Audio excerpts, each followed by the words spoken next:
Hey everyone, you are looking at Salt Lake City International Airport live. Sorry for the delay. Let me know that you can hear me okay. So this genius named Pip decided to forget his tripod in the truck. I didn't sleep so well last night, so I'm going to blame it on the sleep. My brain wasn't fully functioning, but we are on the air. So glad you could join me. I didn't have time, or I wanted to get on the air as soon as I could, so I didn't do a test run. So let me know that you can hear me okay and everything sounds good.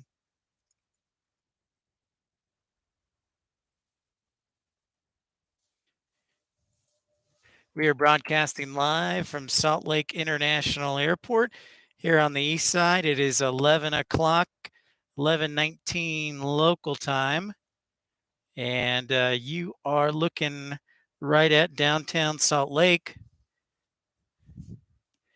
Thanks for everybody jumping on board a little late. My apologies for that. Yeah, like I said, I was all ready to go here anytime. I got to the station, I got to the airport, and then I'm like, oh crap, I forgot my tripod. So thankfully, I parked fairly close by, and I had to go back on the train again and wait for it again. So that was awesome. 5 stars to me. 5 stars to me. 5 stars to me. It should be a very, very nice day today.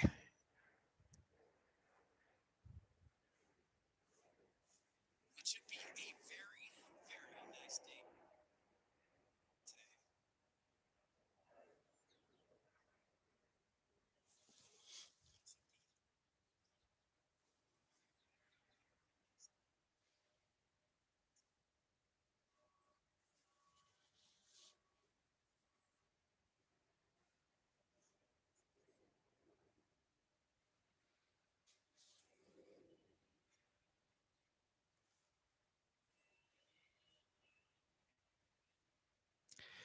Trying to do 1080 at 60 frames, see if it'll come out a little bit better, but it may be a little bit too strong for the connection. So we'll see how it goes.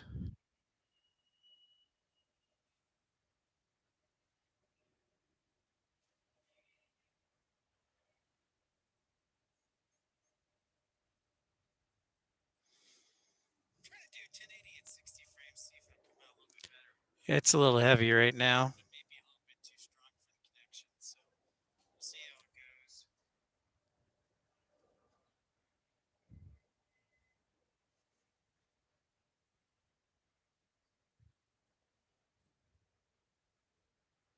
So if you're viewing it, let me know how it looks. It's a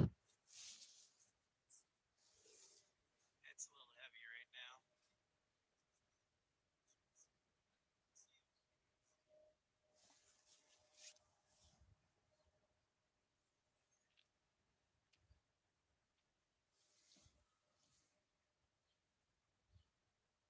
So if you're viewing it, let me know how it looks.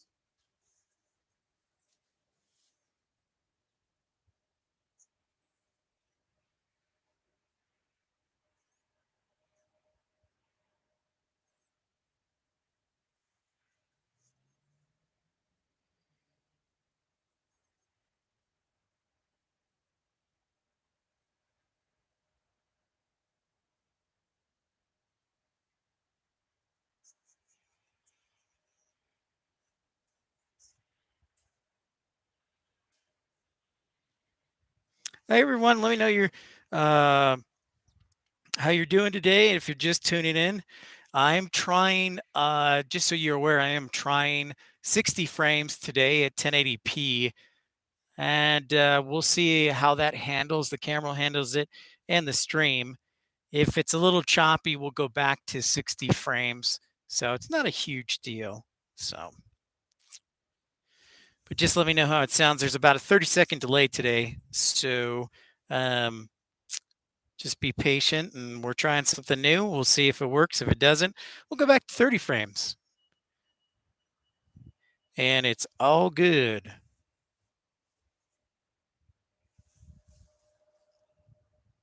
See an American arrival here on the east side from Dallas Fort Worth on the A321.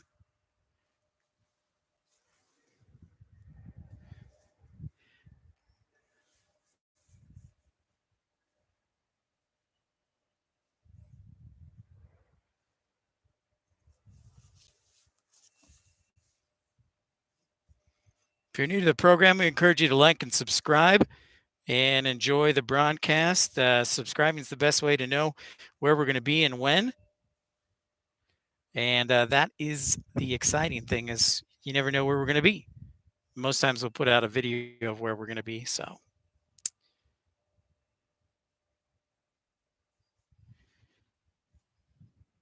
we'll be here till about 1:15 today.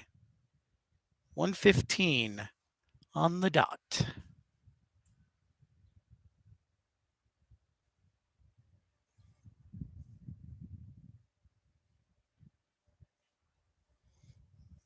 Glad you could join us. Looks like we've got our first departure of the broadcast.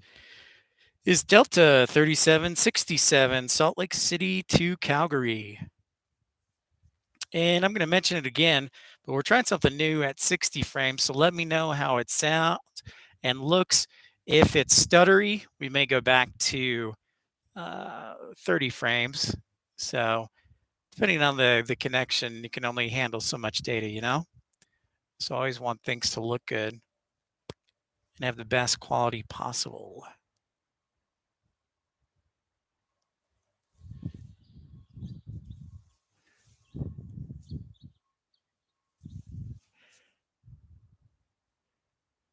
Hey, DFW plane spotters, how's it going, man? Good to see you. I'm sure you've been busy during the week, but I'm glad I caught you on the weekend here.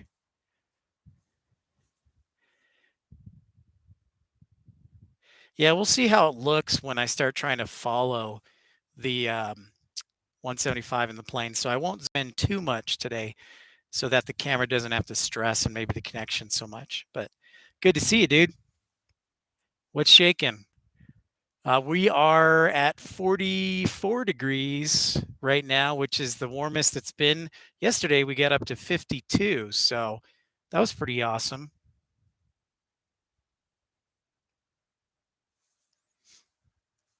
There's about a 30-second delay, I think, with the stronger connection. So just if everyone can be patient in answering the questions and whatnot. So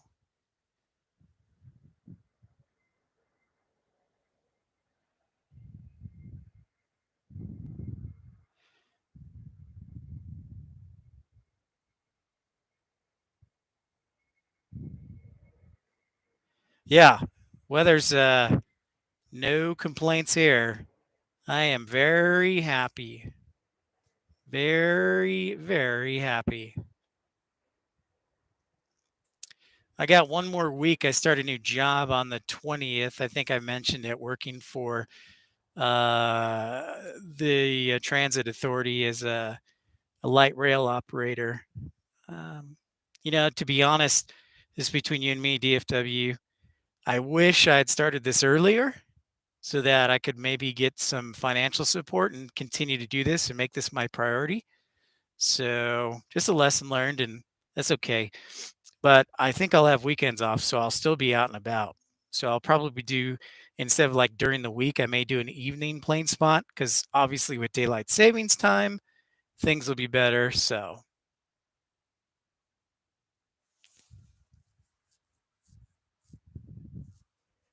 my new PFP. What's my new PFP? You mean PPL? Yeah, I couldn't ask for better weather, honestly, because if it gets too hot, I start to sweat. I'm one of those sweaters. So I just have a light jacket on, no gloves, no headset. Just couldn't be better. Ah, thanks, sir. I appreciate that. Profile picture. Yeah. That that was actually, I think I took that photo a while back at LAX. But yeah, appreciate it. Welcome in, everybody. Okay. Sounds good, dude. We'll see you later. We will still be on the broadcast and I will do my best to be thorough. But thanks for saying hi regardless. Great to see you. I was like, where is he the whole week? Dang it. So thank you. You know, it was funny. I was walking through the airport, and I'm sure for those who are listening across the oceans, this is we're into spring break time, so there's a ton of people traveling over the next couple weeks. I think Tampa. What did they say? Between like March 10th through April 17th, it's like their busiest travel time of the year. So Tampa International is supposed to get close to 5 million passengers, which is crazy in that 6 weeks. So, and then, yeah, Dallas too, Salt Lake could be a record breaker too, because we still have a lot of snow. I mean, even though the temperatures have warmed up, we still have a lot of snow right now. And as you can see on the mountains, thanks for the like, by the way, and welcome in. And if you're new to the broadcast, I encourage you to like and subscribe. And the other thing that we're trying today is, if you'll bear with us, I'm trying to do 1080 at 60 frames per second to see if it can be a little bit crisper on the broadcast. Now, I don't know if the stream, the cellular connection can handle it. So if you can let me know if it's super choppy or if it looks good, I sure would appreciate it. Because that way, I don't want to give you choppy content all the time. So we may just stick with 1080 at 30 frames, which is perfectly fine. I just like things to, I thought I'd try something new. So, hi, everyone. Don't be afraid to say hi. We're at Salt Lake International Airport. Started a little late this morning because somebody named Pip forgot the tripod in his truck. So I had to race back on the train to my truck at the train station and then bring it back. So that's why we're about 15 minutes late. So we'll be on till 11:15 today. No, 1:15, sorry. And don't forget, for those of you in the United States and your state goes by it, daylight savings time is tonight. So spring forward, move that clock ahead 1 hour, which is kind of ridiculous. It's, whatever. It is what it is. But we're on the east side today. If you're new to the channel and you're looking at the Wasatch Mountains, thanks everybody for tuning in and saying hi. You're looking at the Wasatch Mountains today. A lot of departures on the west side, a whole host of departures on the west side. So we'll see where they're sending our homies on the east side. Again, we like to rotate between the east and the west side of the airport. For those of you who don't know, Salt Lake International Airport has parallel runways. There's a runway on the west side of the parking garage where I'm at and one on the east side. So you can kind of get a feel for both sides. I personally like this side because of the scenery, right?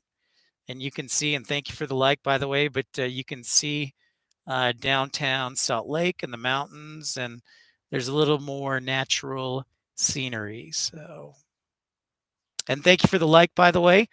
And if you're tuning in, please let me know how the stream's going. I mentioned it before, and I'll continue to mention it. We're trying 60 frames per second today, and I wanted to see how it works with the hotspot. If it's too much, we'll just go back to our future streams at 30 frames per second, and that's okay. But wanted to see if we could do a little bit crisper today since it was such a nice day. But I am Pip, flying the good ship Lollipop till about 1:15 today. We've got our second departure running by us. We'll see it momentarily in the screen. That's Delta 1272, 737-900, headed to Newark and going by the screen and landing right now is a private jet, the old Embraer Legacy 600 right there. And that came in from Houston Hobby.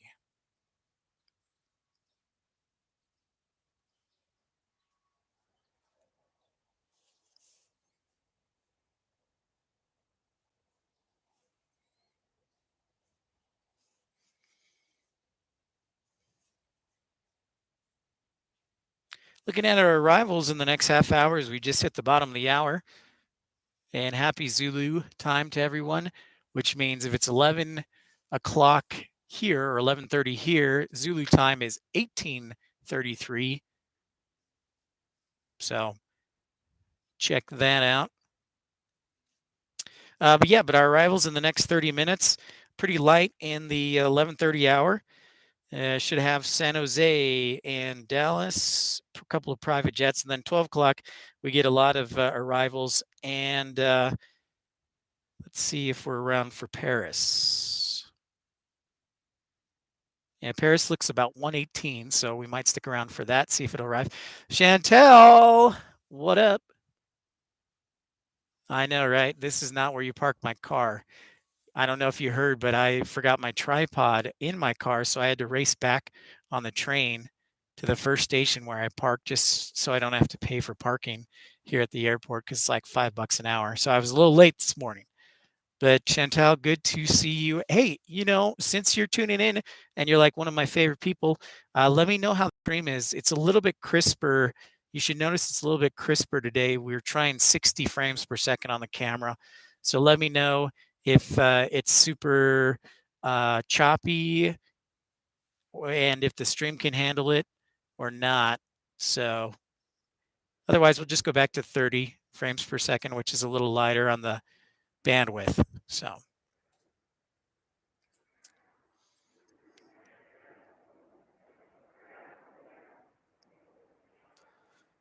The 737-900 is headed to Newark. So on the East Coast, Newark, New Jersey, just about 15 minutes outside of downtown Manhattan.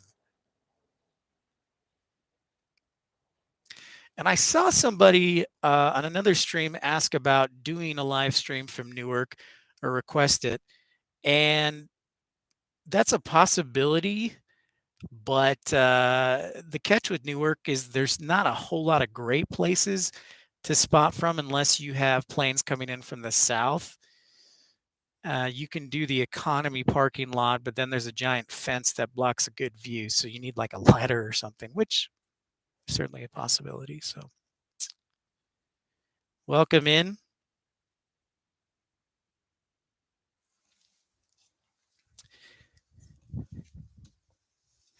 Oh, well, thank you, Chantel. Thanks for the report. And I know the stream is a little delayed. I was watching it. It was like 20 seconds delayed from what I say. So, hey, ATC Swede. Hello again. Welcome back. How is the afternoon in Sweden? I should say probably closer to evening, is it? What time is the sun setting there in Sweden?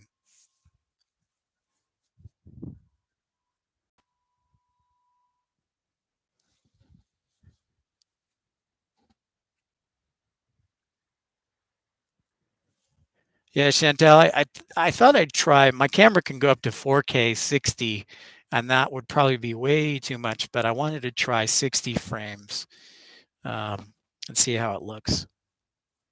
5:45. Okay, so you're getting more light now. Does Sweden do daylight savings time, where they spring forward an hour?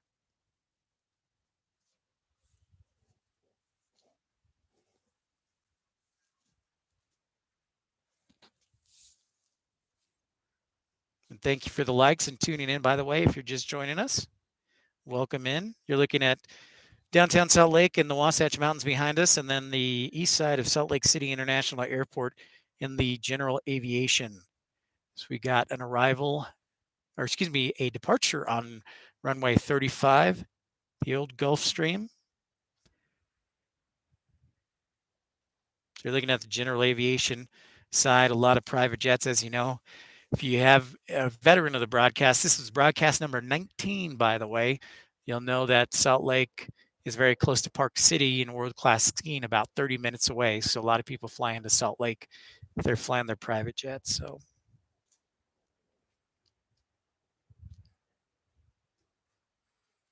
yeah, and there's a delay about, I was testing, it was super laggy today, about 20 seconds. So apologize if I don't answer right away. It's just a delay. So I have to remember that too when I'm scanning the camera. Hopefully it'll get a little bit better with the connection. But there is a lot of traffic here in Salt Lake City. When I was in the terminal walking up here, a lot of people are going skiing, obviously, and it's also spring break for everybody, for a lot of people. I think most schools are out this next week here in Utah. So spring break is like summer holiday in Europe. It's just everybody travels.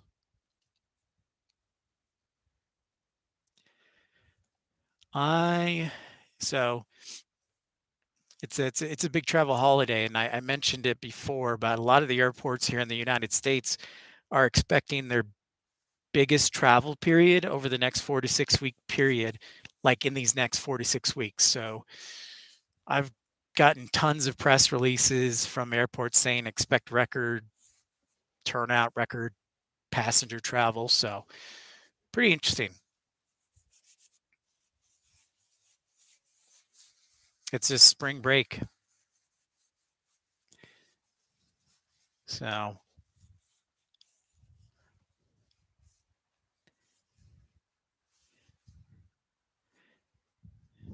I don't know if anybody,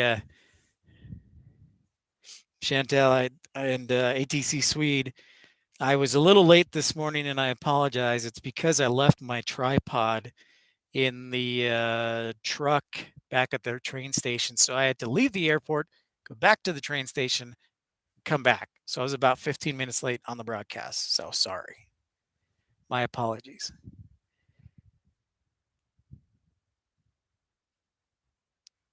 Hey, Justin, that is an excellent question. I'm wondering the same thing. Looking at, okay, so all those departures on the west side looks like, so how ATC typically routes the departures, they like to maintain space. So if you were to draw a line down the middle of the airport, you've got parallel runways here in Salt Lake, as you know. So one on the east side and one on the west side. And by the way, Justin, a great day to pick to walk on the nature trail. So 3-4 left right now. We've got a plethora of west coast departures. So all those planes you see stacked up are headed to, let's see, Cabo San Lucas, San Diego, Las Vegas, Cedar City, Long Beach, Phoenix. So as a general rule, it looks they're keeping spacing, so they're kind of splitting that line down the middle, saying, all right, if you're going to the East Coast, anything west of this airport, there's a good chance you're going to be departing on 3-4 left. However, if you are not always, but if you're arriving from the east or departing from the east, you're going to be using runway 3-4 right. So that so let's look and see if that holds true. So that A321 that just went past us, where's that guy going? Delta 1020 is going to Charlotte. So that would make sense. So when ATC does this, they're trying to space the traffic out so they're not crisscrossing and increasing the risk of a midair collision. So hope that helps answer the question. Now, that's not always the case, but I would say as a good rule of thumb, that is typically the case. And we've got ATC Swede on there here, an ATC air traffic controller from Sweden. He could probably, uh, even though in Sweden the process probably falls the same, I'm sure. So I don't know if he has any feedback on that, but that's kind of what they're looking at, trying to keep the spacing out. So ATC Swede or anybody else, ATC or pilot related, feel free to weigh in there. Yeah, and it's a great day to be out, Justin. So good choice.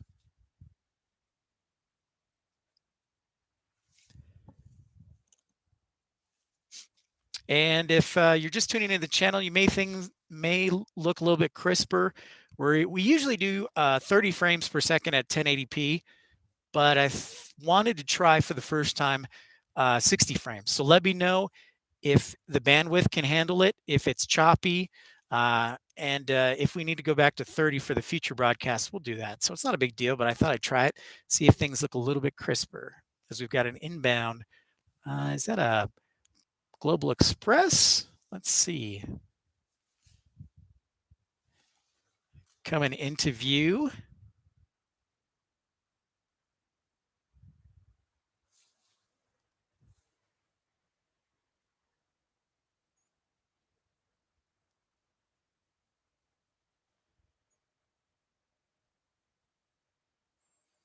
Or Gulfstream, it looks like. So we'll say goodbye to the Gulfstream and catch our Delta departure to Charlotte on an A321. And thanks for the likes and tuning in. If you're new to the channel, encourage you to subscribe so that you'll know where we'll be broadcasting next and when. I will tell you that I'm hopefully going to do a lot this week.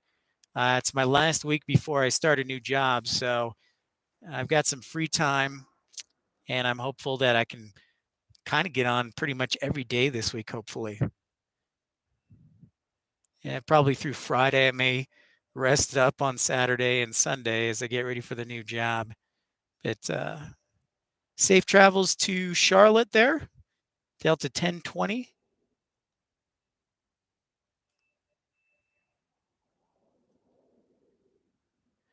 Darren, how's it going? It is another awesome day.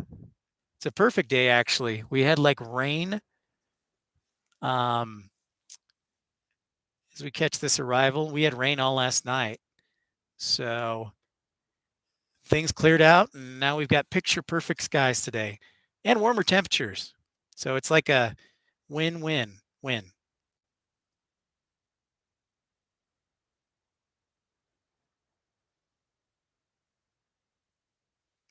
Got the inbound here from Houston, it looks like, on a 737-900.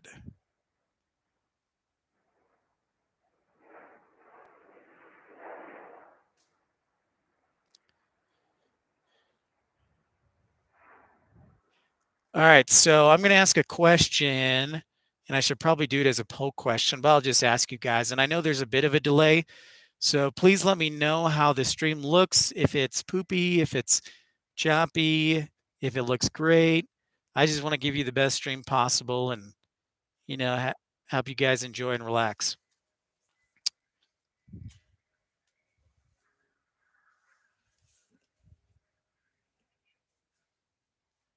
And most importantly, if you can hear me or not hear me. So that is American 2069 headed to Chicago on a 737-800. And behind them is Delta Connection 3742 headed to Idaho Falls.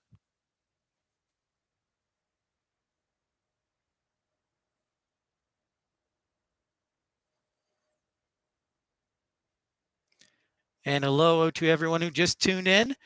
Encourage you to like and subscribe so that you know where we'll be broadcasting next and when. And and don't be afraid to say hi because we all love aviation. That's why we're here.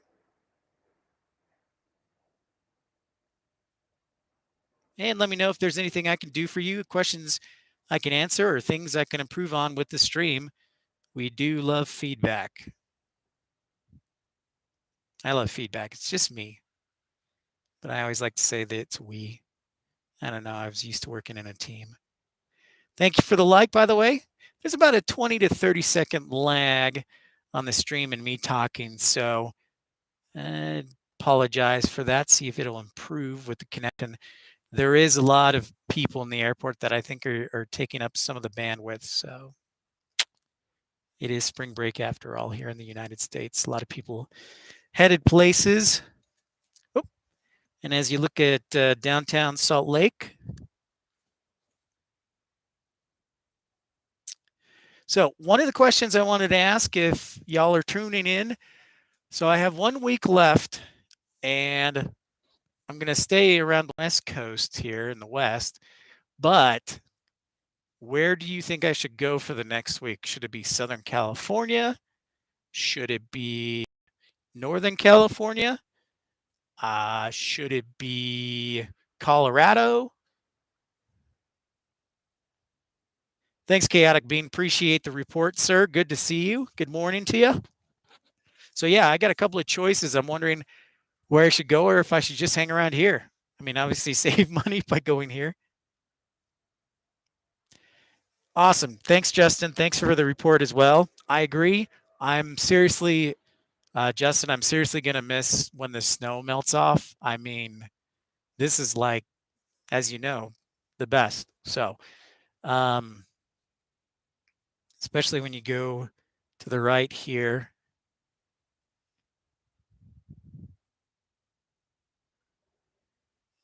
And catch like Mount Olympus and whatnot. So, yeah, nothing better, man. I will agree wholeheartedly.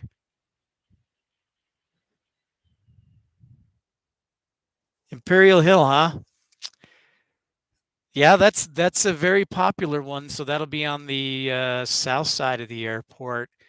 Um, I've been keeping track, but there's like 4 or 5 spotters. So I don't, at the same time, I want to catch them, but I also don't want to interfere with them. Hey, Boise, Nelson, how's it going, man? Love Boise. I'm a big fan of Boise.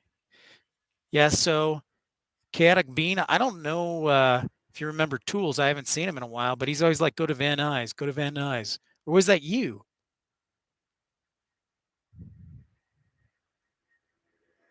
Check out this A320 departure on United.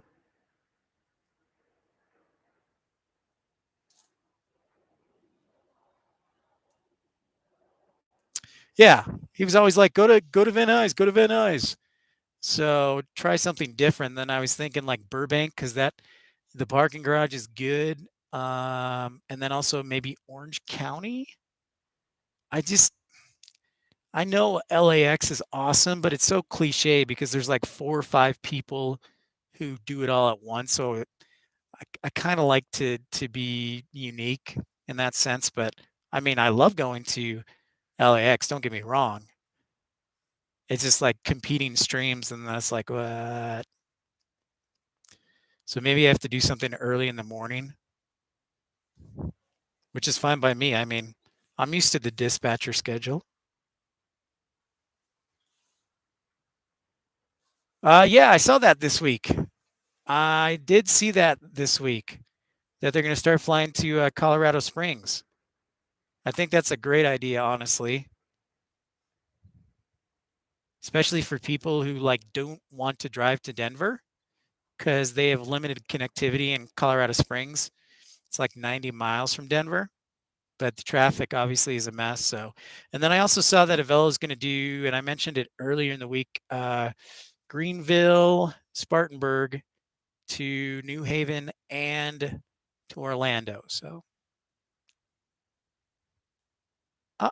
when we get an arrival here, sorry if I'm freezing up here.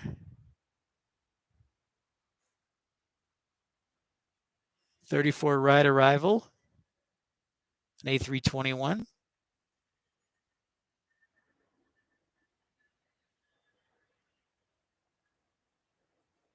And there's about a 20 to 30-second lag, so give me a second here to catch this departure. And then let me catch up to the chat here because I certainly want to answer all your questions and talk with you guys because I do this for each one of us. So my Pip Mobile, I wish I need to get that.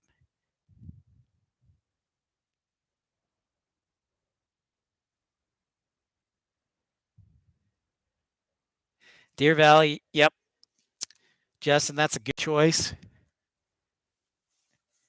That is a good choice. The only catch with that right now is I don't have any friends or family in Arizona, so and hotel rooms are. I was looking last night, $200 to $300 over the next week. So that's a maybe.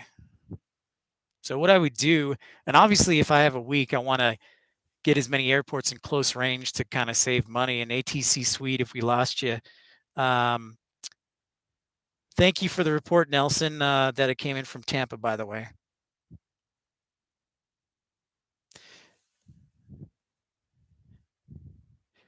Yeah, an ATC suite. We hope we can hear you. Everybody else can hear me and see me, right? Everything cool?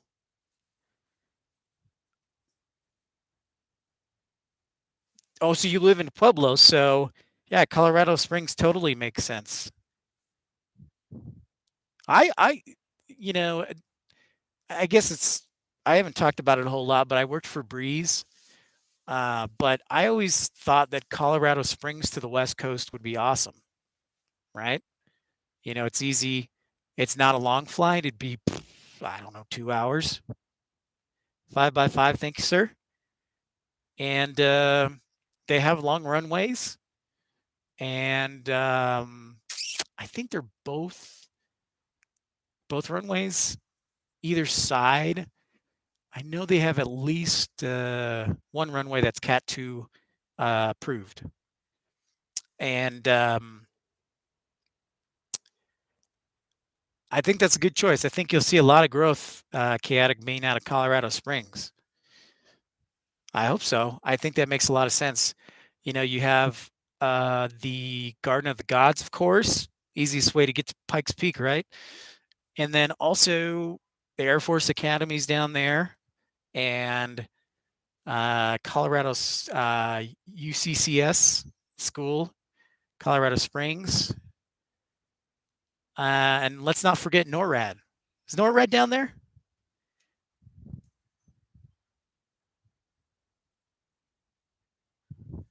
Yeah, that's probably smart on Southwest's part. I saw that comment that Southwest is starting to dominate, which is funny because they uh, do Denver too. I mean, that's one of their hubs, focus cities. Yeah, okay. That's that's what I thought. And there's about 20-second lag, by the way, if everybody is tuning in. So I'll ask a question and I'll wait, or vice versa. So, but yeah, NORAD's there. So there's a ton of opportunities for people for travel. I mean, from Colorado Springs, and they've got nice long runways. So to me, it's like the better alternative than Denver. So it makes a lot of sense to me if I live closer, or even in South Denver. I would be like, you know what? I'm going to Colorado Springs.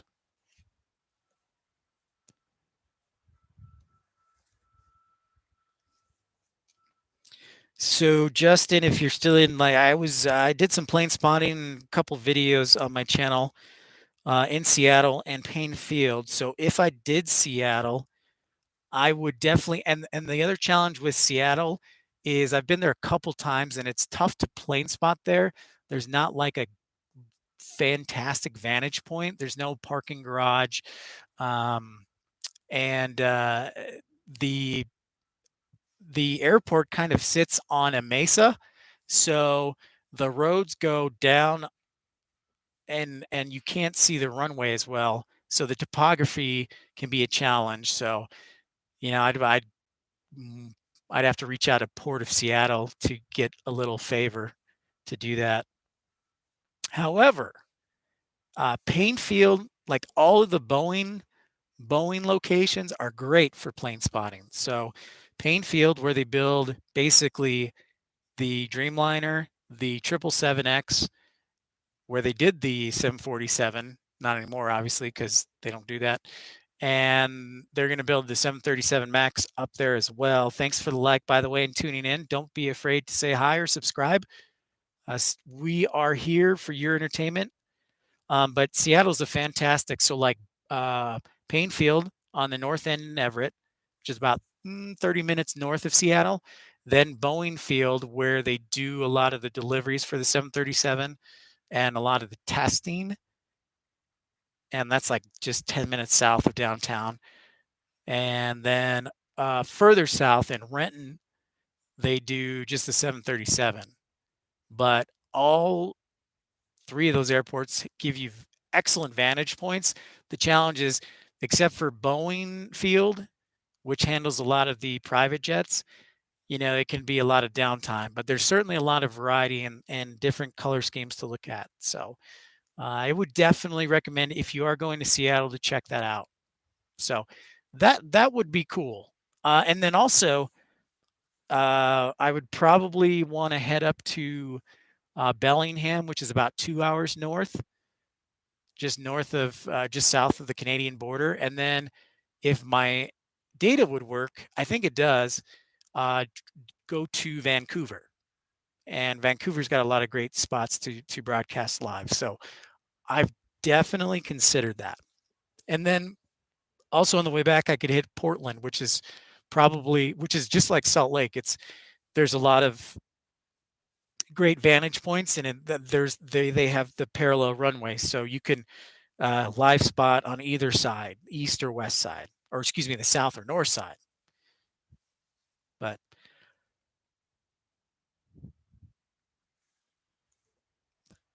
just food for thought there, me rambling on. Hope everyone can still hear me and see the stream nice and clear. Forgive me for asking that all the time. We're just trying to try new things here and make things a little bit better step by step, one step at a time.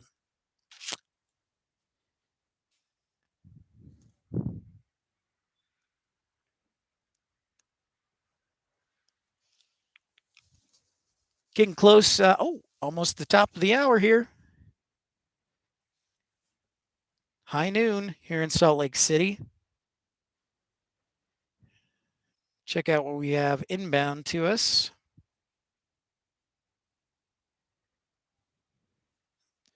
Next 20 minutes.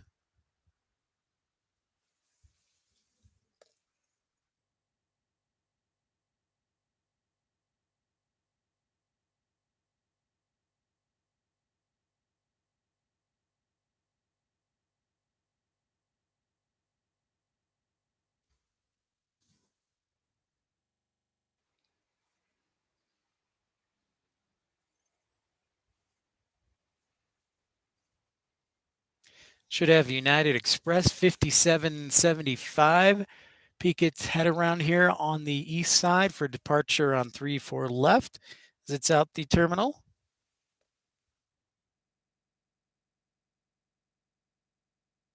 Attic Bean, I don't know if you heard, but we like to support each other here. But Infidel Fireman passed his written test for dispatching, so that's half down. So he's half a dispatcher. Now he just has to deal with the oral exam. Yeah. So one of the things, Justin, I was thinking about too, as we see Embraer departure there on runway 35 with Seattle, is like, I want to get to Victoria too, because it's on the island and obviously it's the capital for British Columbia. And the seaplanes, yeah, absolutely, would be unique too. And then, not too far from Vancouver is, yeah, I don't know if he's tuning in today, but we were broadcasting on Thursday, and yeah, he passed it. So yeah, it's a big wait. But with Vancouver and Seattle, I'm trying to think here. What was I going to say? Anyways, oh yes, yeah. So there are two actually commercial airports that are. So Kelowna is about 2.5 hours away in the mountains. And then also a little bit closer, like a suburban airport for Vancouver, is Abbotsford, which I think is about 60 miles away, which could be good plane spotting. Hi, everybody, for just tuning in. If you're new to the channel, make sure to like and subscribe.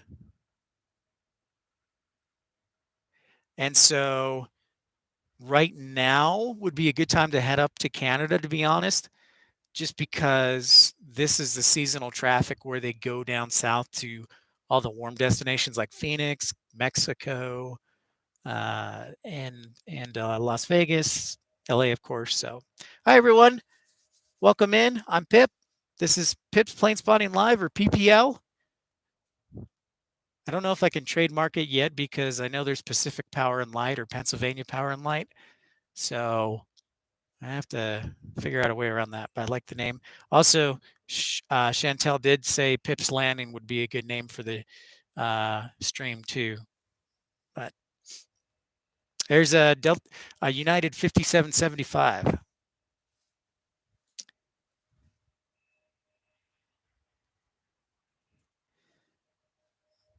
And I apologize if I sound like I'm just like full of myself. I just have been very, I don't want to sound too full of myself. because we got ATC controllers on here, pilots, and all sorts of people. But I've been very fortunate when I was dispatching, and I'm being a single guy. I would travel a lot on my off days, so um, I got to go to a lot of different cities in plain spot and just check out the airports and get a feel for neighborhoods and whatnot. So I still love it. I don't have the flight benefits anymore, but I'll still go by car or whatnot when I can.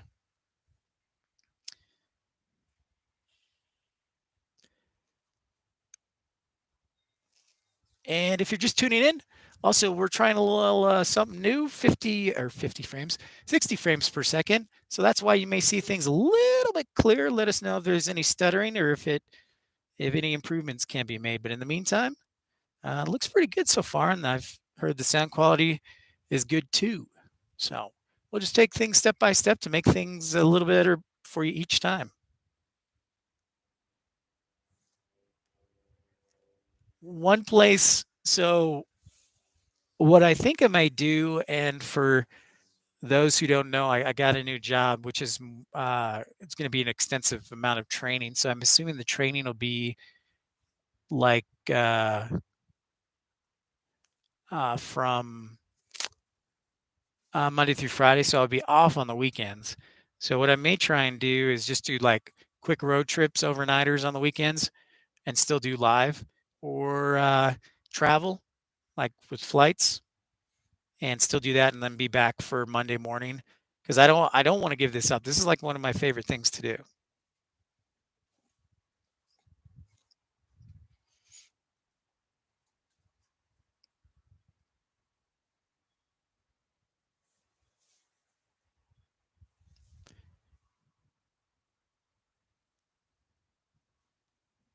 Yeah, might need to switch to train spotting too. Good call, dude. Yeah, that's for sure.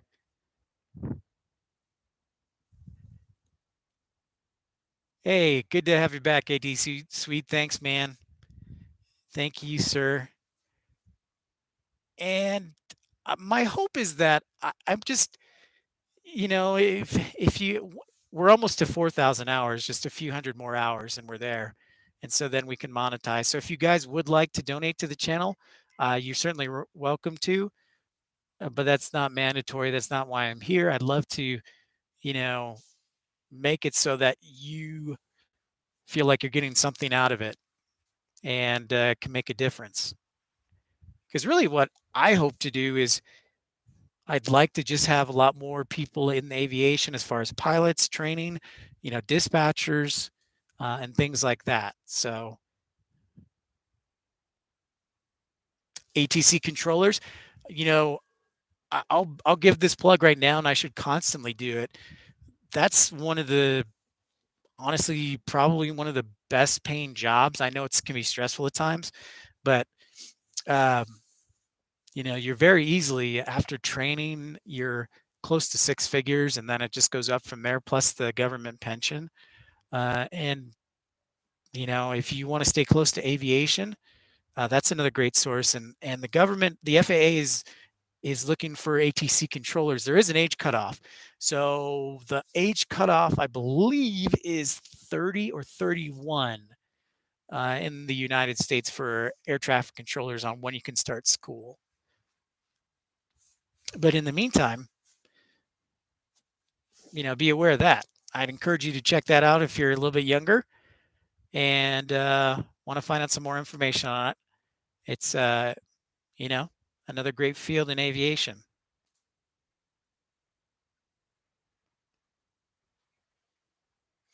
Yeah, but chaotic being, I may have to hang out at the Salt Lake Rail Yard. I know absolutely nothing about. I loved trains as a kid growing up in Chicago, but I know nothing about the models and the. That would be a whole nother education. So, which I'll go through anyways.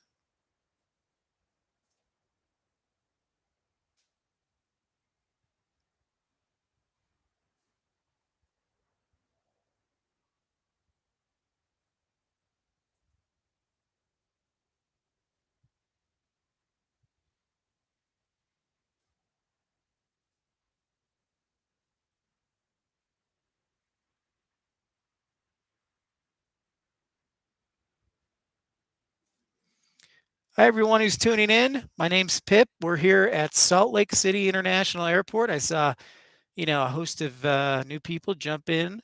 Welcome. Don't be afraid to say hi. Let me know how the stream looks to you or if you have any recommendations on improvements. But we will be here until for about another hour, just a little over an hour. And just a reminder again, I'll say it again, but tomorrow is spring forward daylight savings time here in the United States. So make sure when you go to bed that you set your non-GPS related items to an hour forward.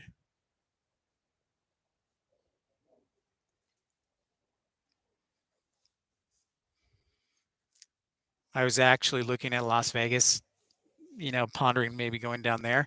And they have like this British Airways Virgin Atlantic arrivals that are within 20, 25 minutes of each other that usually arrive around 7 o'clock. And tomorrow it says at 8 o'clock.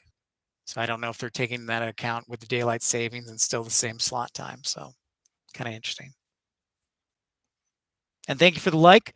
Welcome aboard. As always, I recommend subscribing. That way you'll know where we'll be and when. I'll put out a video the night before, the morning of, so that you know where we're going. Yeah, so there's a lot of possibilities this upcoming week. We talked about where should I go? Maybe I'll just sleep on my couch and live stream that. So, probably not the best idea, but just thoughts.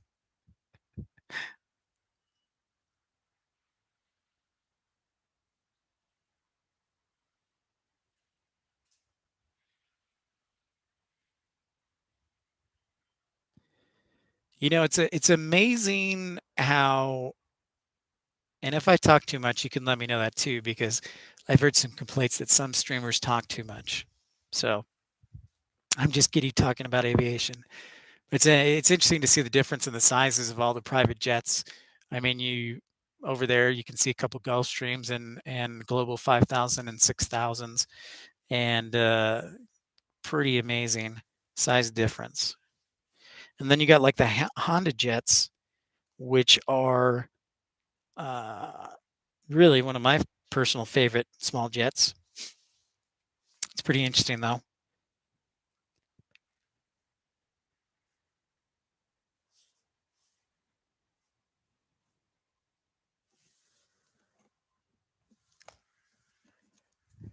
Inbound to us on runway 35 and 34 right, we've got Gulfstream 5 and then Delta 1007 from Las Vegas on a 737-900.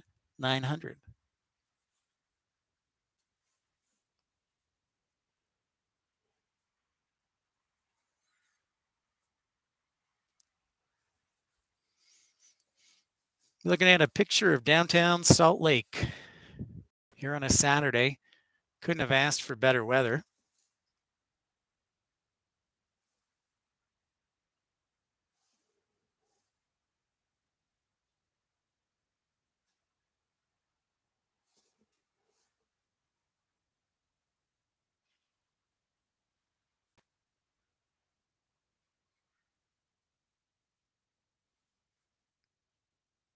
Yellowtails? Yellowtail and yellow wings? Huh. It's very interesting. Very cool. Very unique.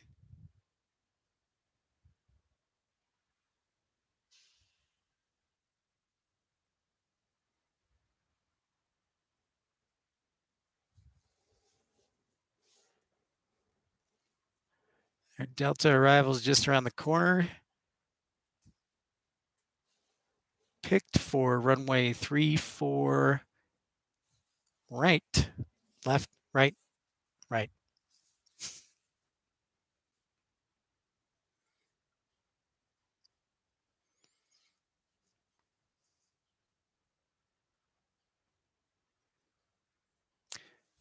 Also keep in mind, not only is it spring break, but it is also NCAA tournament time for men's college basketball and women's college basketball.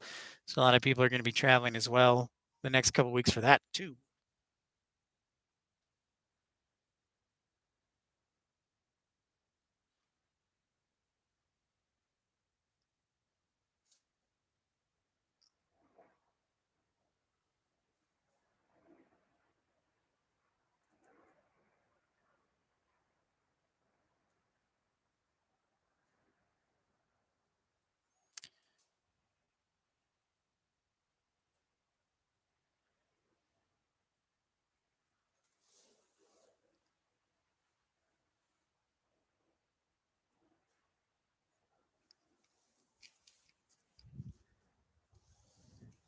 Hey, Williams. Boa tarde to you. Good afternoon, sir. Thank you for saying hi. We're here in Salt Lake City, Utah, United States, and you're looking at downtown Salt Lake. So welcome in, sir. Thanks for saying hi. Encourage you to like and subscribe too so that you'll know when our next broadcast will be.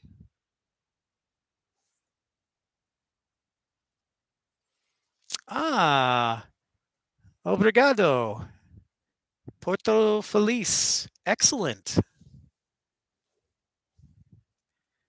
My parents spent a couple years in Porto Alegre.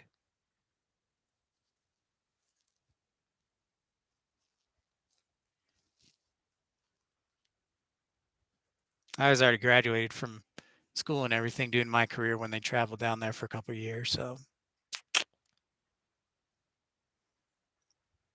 but Brazil's on the list too. See, you guys, if I could just do this full time, I could spend the entire career doing this, and it'd be awesome. Very nice, Wins.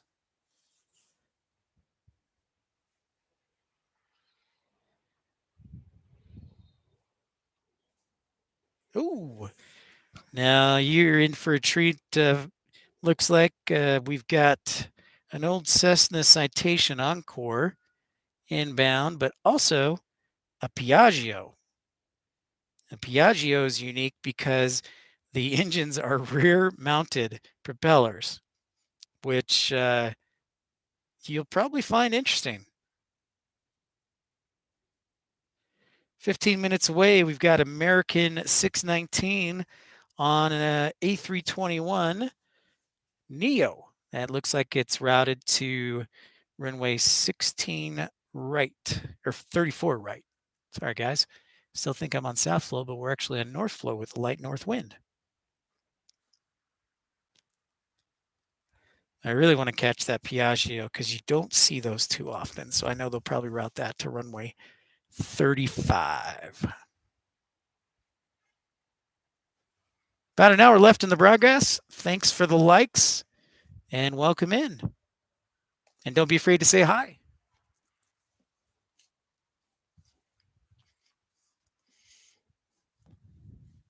So yeah, Piaggio is not very big. So I'm going to keep a close eye on that sucker. Out for that sucker.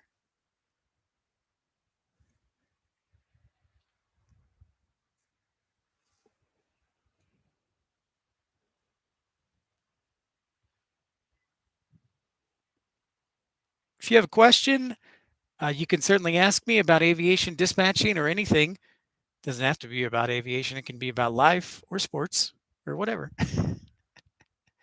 We're in the United States.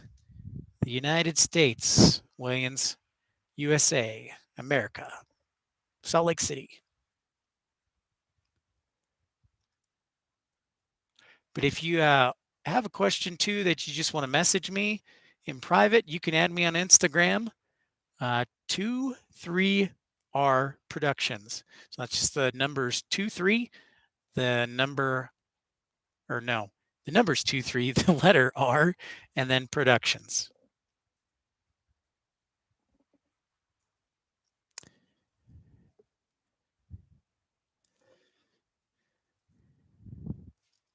Chaotic Bean, I don't know if you're still on, but I was thinking maybe Ontario because that's kind of a big hub for UPS. So I'm sure they'd have lots of MD-11s, but it'd probably be at like 3 a.m. or 4 a.m. when they all came. Okay, bye. Thanks for saying hi.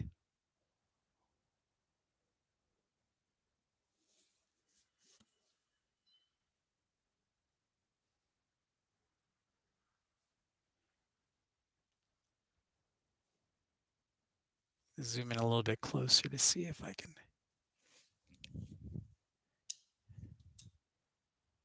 Yeah, I was looking at it, doing some advanced scouting work as you see the Piaggio come into view.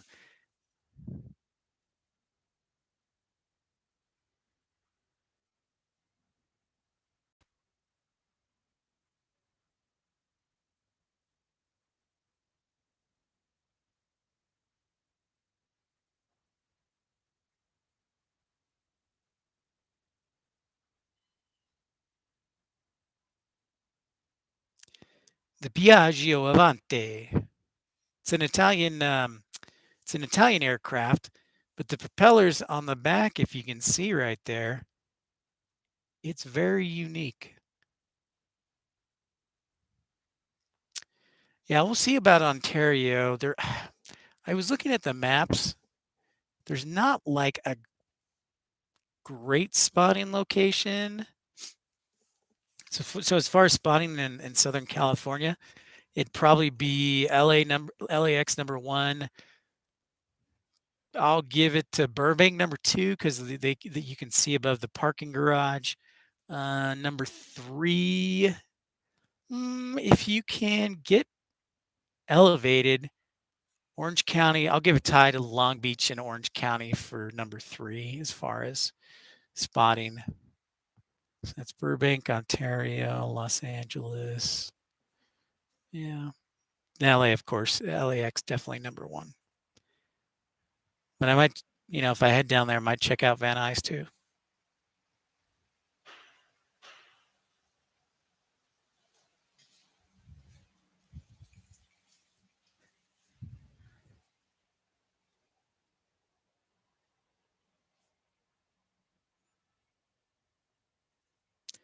We're general aviation traffic inbound in front of that Miami arrival. You've got Cessna 700 citation longitude, and then them a Bombardier Challenger 300.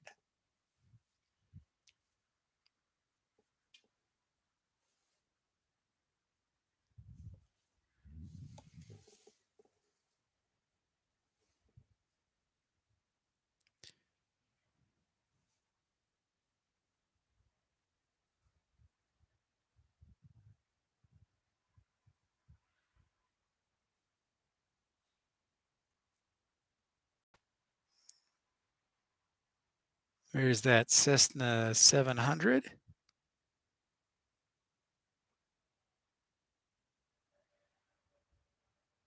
With the exception of Delta, there really is a good variety of planes here in Salt Lake.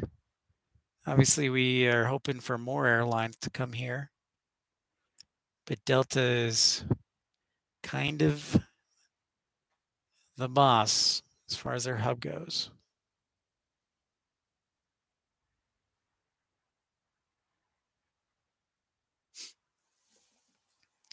If you're new to the channel, welcome in. Encourage you to like and subscribe.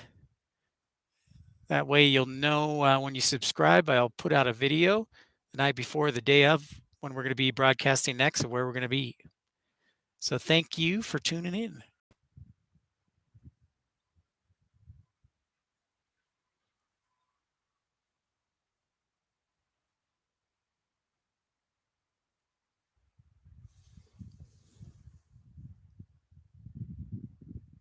And guys, I got to be honest, could not have asked for better weather today. It is awesome.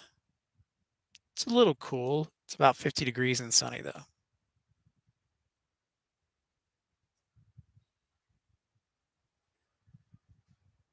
There's that Challenger 300.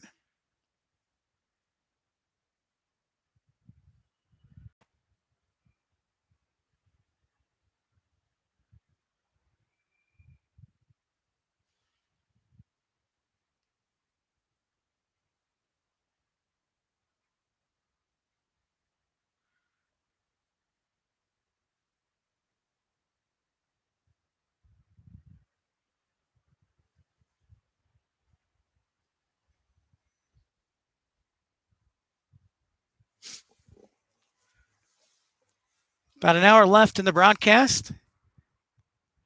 And I see our Miami 619, our flight 619 on American from Miami, inbound to runway 34 right. So it'll appear in our picture shortly. This is the new Neo, the A321 Neo, which is a sharp looking aircraft.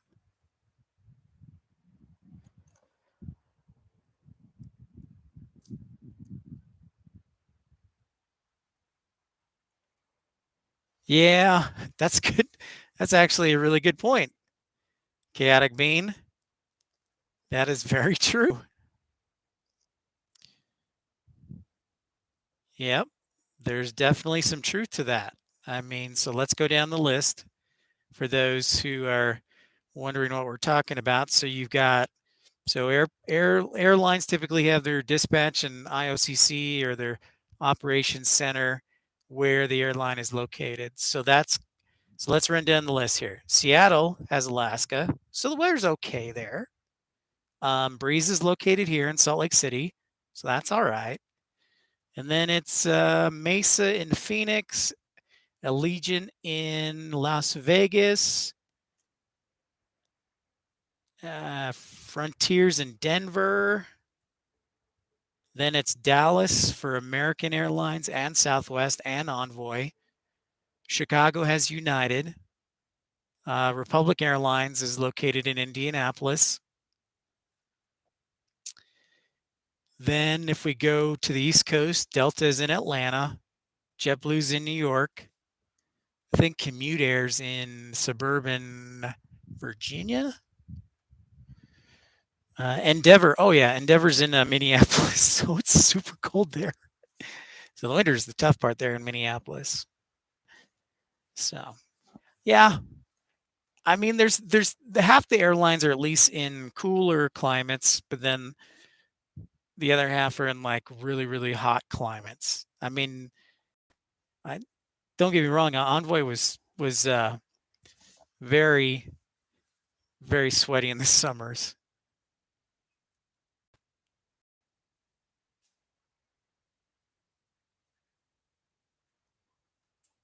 It's A220 100.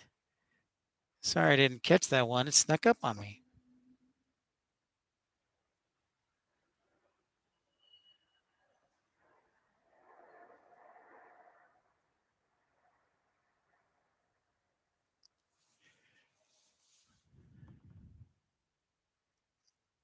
Well, listen, if you go to Texas, you've got no state income tax or Washington.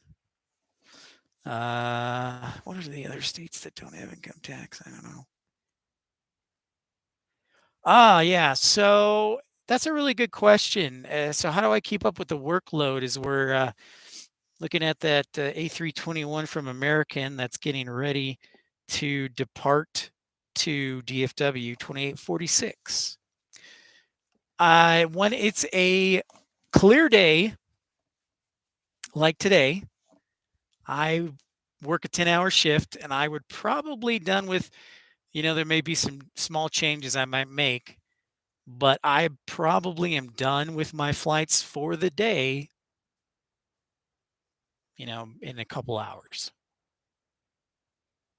because, you know, there's not necessarily a lot of planning that goes into a VFR day, right? As far as the weather, it's like, oh, it's sunny. Okay. Don't have to worry about too much. Passengers look good. All right. Don't really need to put a lot of fuel on. And yeah, I mean, the average release would probably take 3 minutes. The catch is, remember, we talked about it before, but you don't get paid for the days where it's VFR. You get paid for the days where it's IFR, where everything's going wrong, because if there's bad weather, then there's probably a lot of other bad things going on, like ATC ground stops or delays or misconnections for pilots. And then I got to find new pilots. And so you get paid for the days that are a mess. So I honestly, if you know your stuff, and go through training, it sounds overwhelming at first, but if it's a nice VFR day like today, you're good. The key is how do you structure your time when it's an IROPS day or a regular operation. By the way, thanks for the like and welcome in. Feel free to say hi. We love having new people. So I think that's the big thing, chaotic being, is just manage time management of, okay, what areas, and the other thing is too, is every place I've worked at, there's a variety of different locate departure stations and arrival stations. It's not like you're all just in DFW, all your arrivals and departure in DFW, because then you get hammered. So get a little bit of everything. They split them up, and the dispatchers are usually good about helping each other out. So Southwest 737, 700.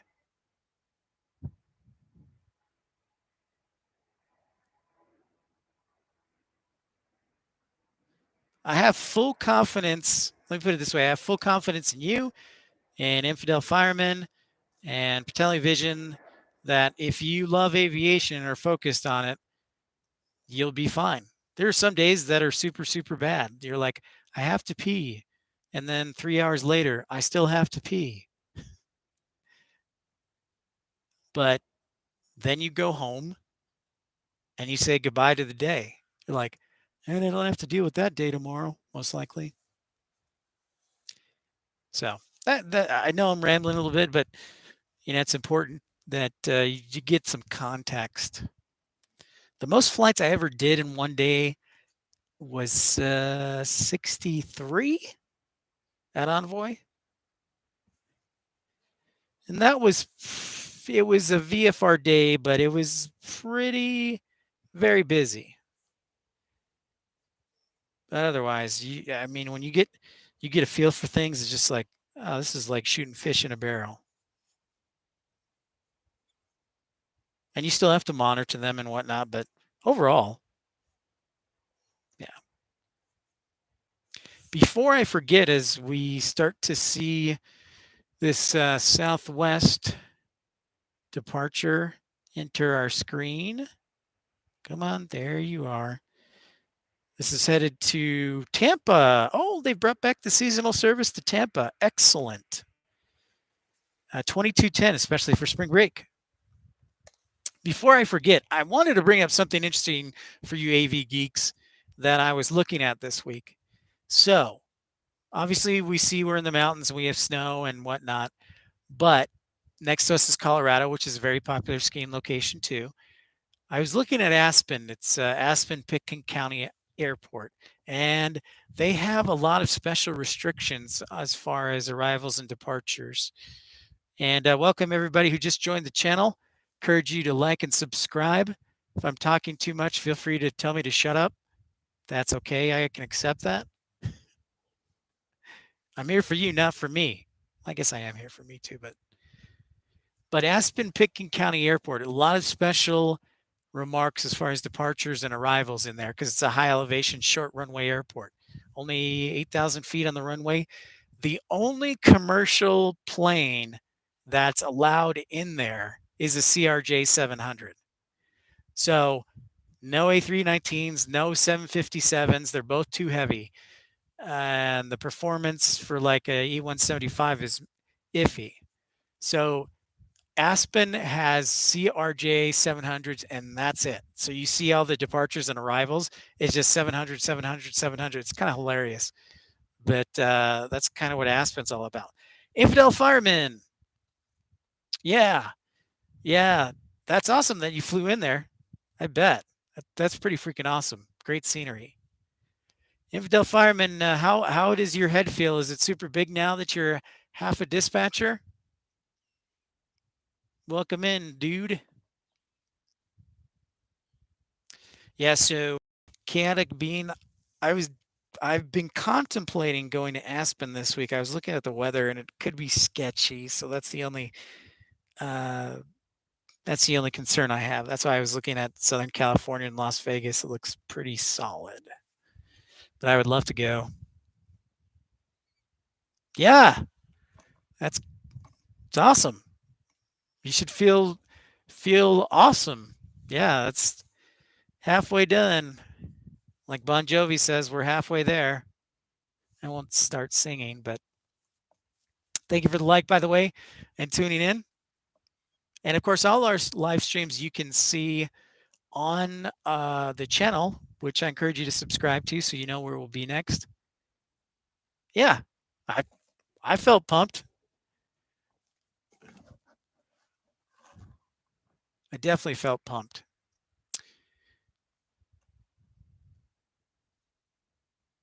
And Chaotic Bean, I was, not only Aspen, but I was looking at Eagle County Airport too, and then maybe going to Leadville, which is the highest airport elevation wise in the United States. But I'm kind of being a wuss right now because I'm so tired of the cold weather. So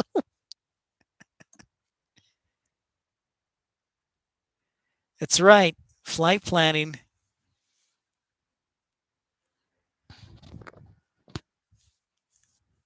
Flight planning, my friend.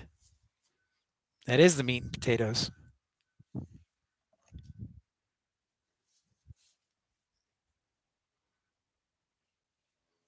Inbound to runway 34 right, we've got Delta 3532. Hut hut from Burbank.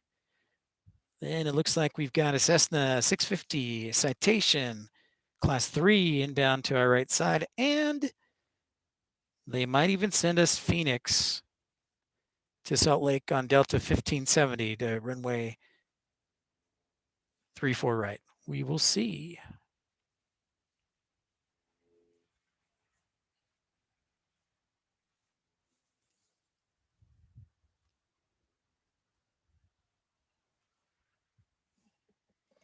There you go, Infidel Fireman. You got support from across the Atlantic with ATC Swede.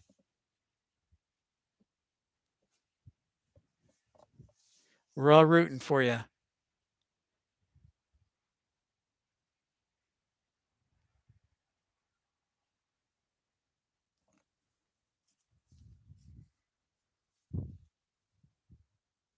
Yep.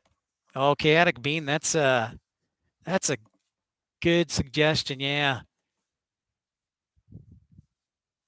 that's a good idea. Honestly, yeah, I would do so if I did it. So I would probably, you know, I'd want to do so. Montrose is like the southwest, but there's a lot of skiing and outdoors there. So Montrose Airport, then Hayden, which is by Steamboat Springs, then of course Aspen, Eagle County, Leadville. Telluride, I'd have to go like way southwest, right? From like past Montrose. That's the only catch. That's a bit of a drive. And then I'd want to circle and then go east towards Denver, obviously for Denver, but then also to Centennial, which has a ton of GA traffic and is also, you're probably aware, where Boom Supersonic is currently located.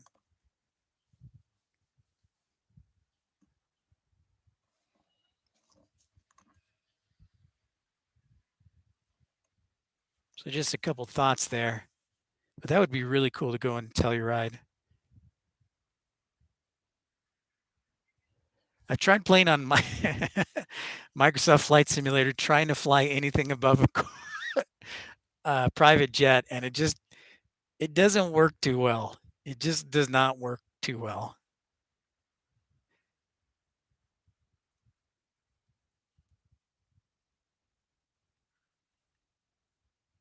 Now, see, that's um, a pretty good flight day, going from Denver into Telluride, then Phoenix. It's not bad. Might have to look at that.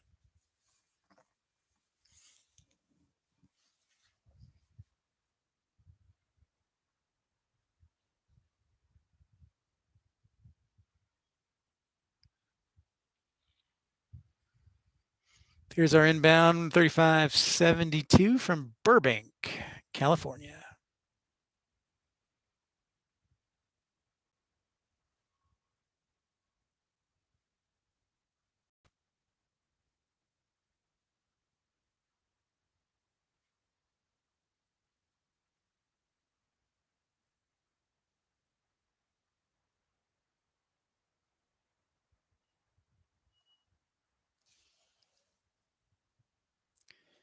Well, I don't know why. I'm going to look on the East Coast here for a second. Give me a second to look on the radar, because I'm wondering why this Southwest guy is in the penalty box. In the meantime,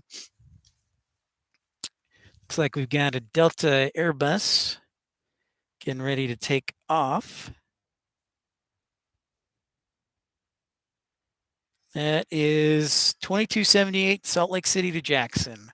The old A319 on 6,500-foot runway in Jackson. See, there would be another one that I would put down chaotic beam that I would try and do from Denver is flying into Jackson, because it's beautiful scenery being in Grand Teton National Park, but it also is an extremely short runway. So it's like a land, slam on the brakes, boom.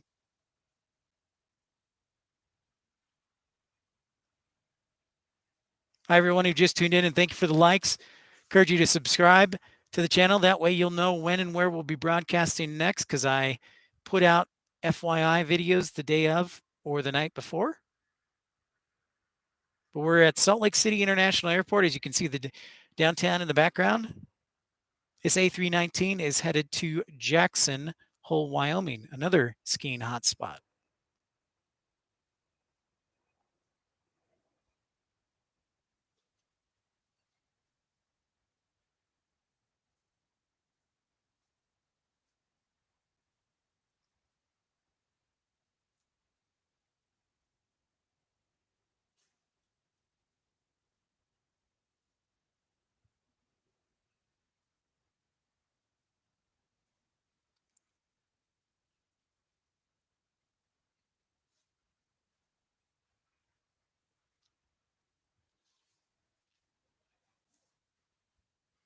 Head back to looking, if you're new, this camera is facing the southeast here in Salt Lake City. Yeah, I was looking, I was just about to, I figured that might be the case. Infidel. All right, so no, I know what it is. Give me a second here.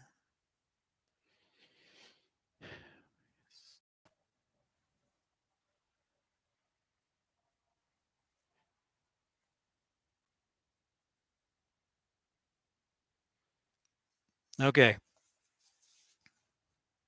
So I'll let you guys talk for a second, but then I will give you an exact answer on why that Southwest flight to Tampa is just sitting there, and it's not due to the weather.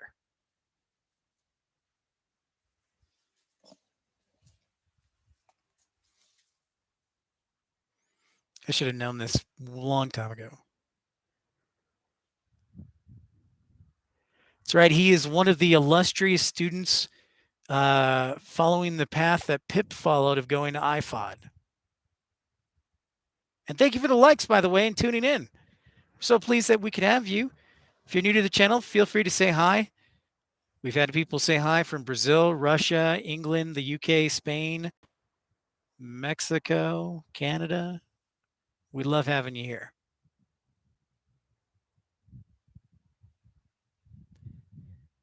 Kind of chaotic beans. So looks like they've got a, I should have known that we should have known this. It's like spring break. So there's a ton of travel on the East Coast, which, yeah, Jacksonville Center's got an FCA out, a couple of FCAs. Let's check it out. Which one? All right, so that one's coming from there. So if that's going to, yeah, that's probably what they're going to do. Okay. All right, so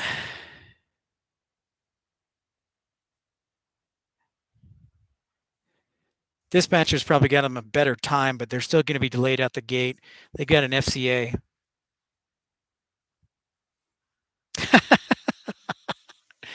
Nice, Justin. Yeah, dude, I love that trail. I love that because you can get a great view of when they're headed northbound on 34 left as well. And that's an excellent trail. And I also like to ride my bike too. Yes, I agree. IFOD is definitely one of the best. So yeah, they're doing an FCA chaotic bean, which is a flight constrained area. So basically, what that means is because of the volume, because it's spring break, right? Lots more planes to keep track of. They are they have a delay program called the FCA that says if you cross this line, there's an imaginary line, and if you cross this line when you're in flight, you're subject to a delay unless you can fly this low of an altitude. But I was just looking at it. It goes from 0 to 60,000 feet. So it means basically everybody that's going either into Tampa or Jacksonville Center, they're going to be delayed just due to the volume. It's not looks great in Florida as far as weather. It's just by the way, infidel firemen. One of the things you'll learn when you work for the airline is stuff like that. The FCAs. So it's basically an imaginary line. So to put it in perspective, maybe to make it a little bit easier, as we see this Delta arrival on an A321 from Detroit. Billy Bull, good to see you, bud.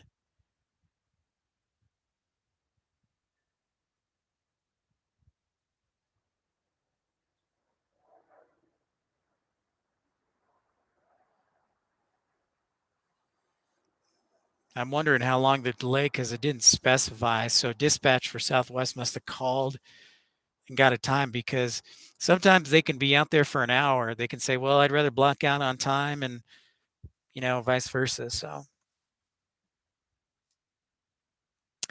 um, I wouldn't say necessarily my experience, Las Vegas is usually pretty good.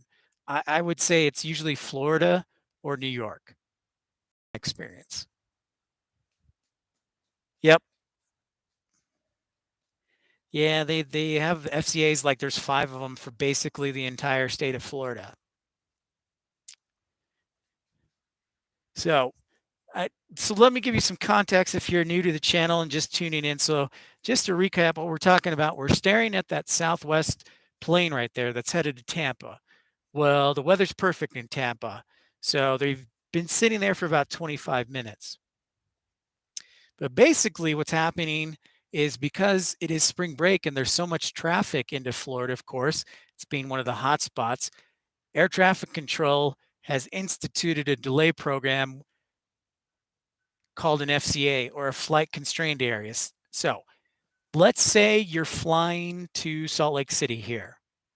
And if you're flying from Salt Lake to um, from Los Angeles or Las Vegas.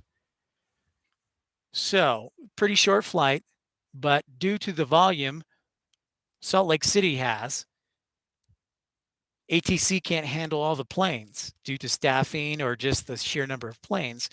So what they're doing is they're going to draw an imaginary line at some point, like at some latitude that says, let's say from goes north to Reno and northwest to Reno and southeast to Flagstaff. And that imaginary line from Reno to Flagstaff, if your flight from Las Vegas to Salt Lake crosses that line, you're going to be subject to a delay because ATC can't handle it, all these flights. So to space them out, the FCA puts in those delays. Ardub, what's happening, man? How's the airbase treating you? Thank you for checking on that chaotic bean. Appreciate it. So I hope that made sense. It'll be better when I have some equipment to work on my iPad because that's kind of where I'm headed. Is we're gonna get some new equipment. If we can get enough donations, get some new equipment, and do some telestrating like John Madden. You miss Arizona? You miss the warmer weather there, RW? Did you go on any flights yesterday or runs?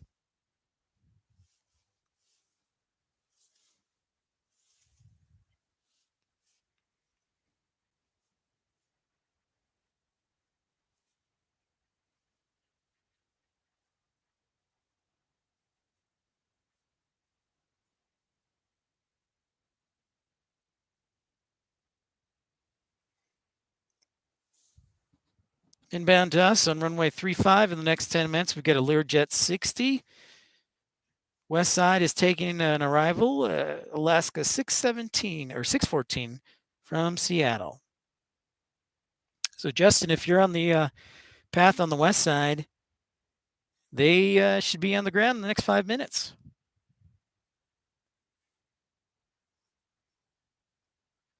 Yeah, I'm sure. So, if you RW just joining us here, I've kind of posed the question. I've got one more week until I start a new job. So basically, I can do plane spotting every single day, which is probably the plan, and do live broadcasts, and then it'll probably be cut down to the weekends.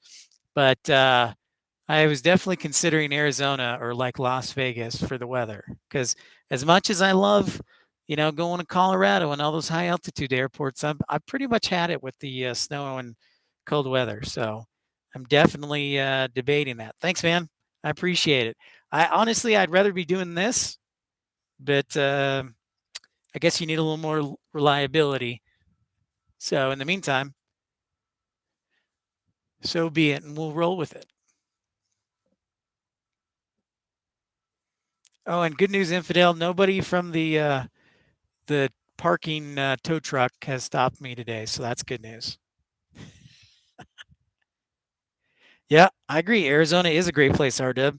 See, because what I could do is go to Phoenix, which is a great spotting airport, and then I could go down to Tucson, which is okay. But then I could also go to Marana, which where all the older airplanes or airplanes that haven't come back from COVID are stored, which would be pretty cool. And then I could also hit up Mesa Gateway Airport, which Allegiant is one of their main bases, and a lot of the other low cost carriers out there.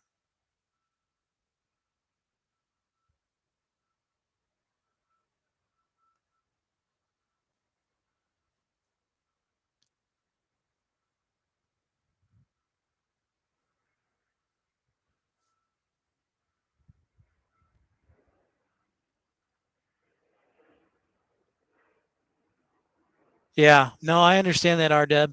And there's our Tampa departure finally leaving. I think it was probably about 40 minutes or so. What do you think, RW and or Chaotic Bean? I was thinking it was like 40, 45 minutes maybe. And let me get closer to the chat here. So, okay.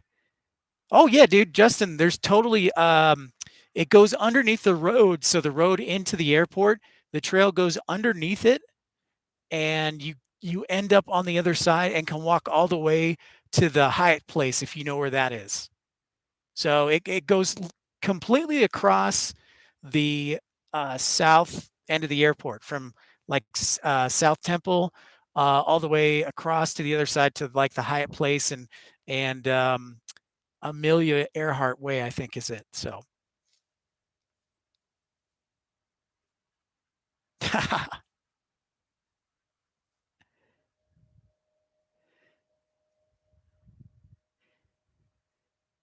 the Big Bears trade, yeah, ATC Suite. I was just catching up on the chat there.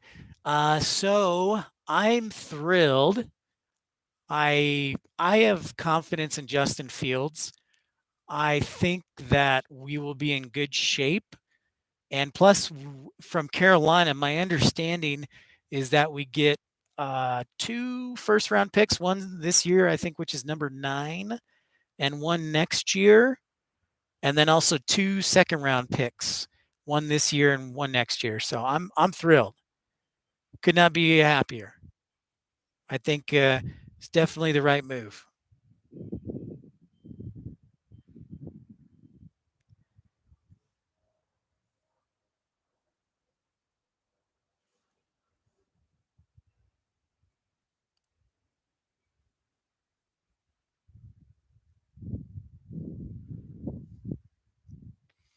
Of course, we're trying our new stream today, 60 frames per second. Let me know if it's choppy or if it still looks good on the audio, as always.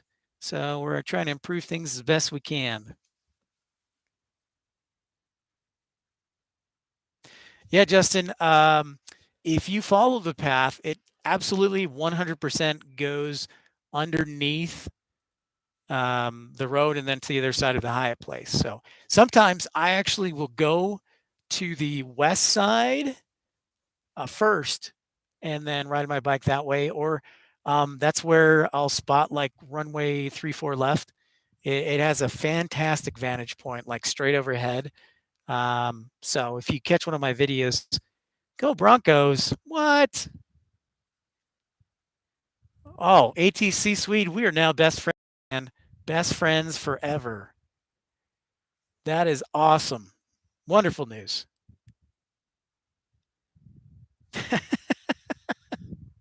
Thanks, RW. Yeah, just down the street, man. In fact, you know, I'm actually headed up to Ogden. My uncle's 80th birthday party was today, and I'm the official family representative since everybody else is back in Texas.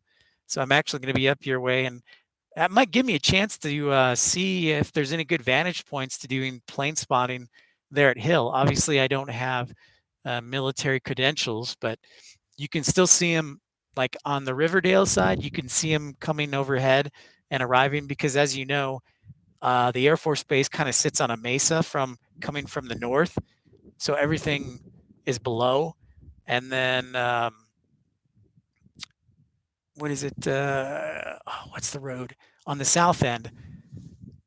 There might be an opportunity there. So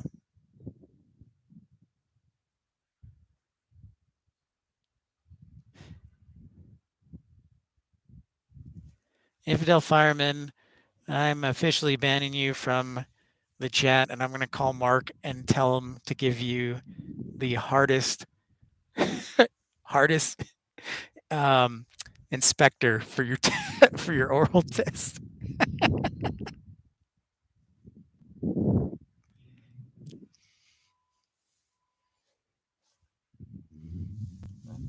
Just to make things interesting. Got about 20 minutes left in the stream today. Thanks everybody for joining us, and encourage you to subscribe and like if you're new to the channel. That way you know when and where we'll be broadcasting next. I'll put it this way, unless I get sick or the computer takes a giant dive, I will be somewhere tomorrow. It may be here in Salt Lake or it may be somewhere on the road, but we will definitely be doing some live streaming tomorrow.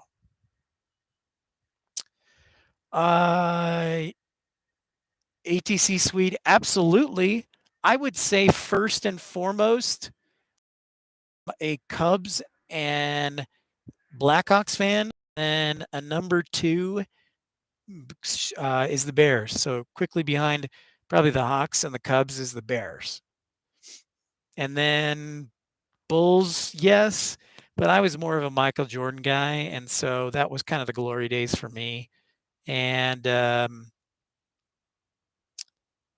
yeah, I'm looking forward to it too, man. I got a lot of freedom here in one last week. We're going to make it count.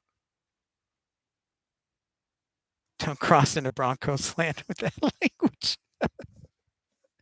You're right, Chaotic Bean. I should be careful.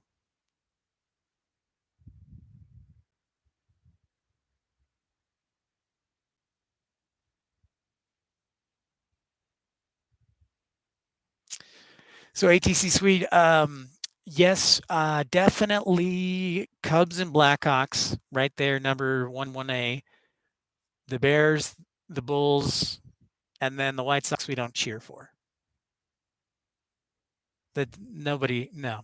That's That's not in our family. We don't do that. We, yeah, I, I went to one, I went to one interleague game with the Cubs and the Sox at Comiskey Park, and no joke, it was like 15 years ago, and it was at Comiskey or U.S. Cellular Field or whatever it's called now. But I could literally, we counted, my friend and I counted at least 5 fights that broke out in the stands during the game, not after or before, just during the game. So, yeah.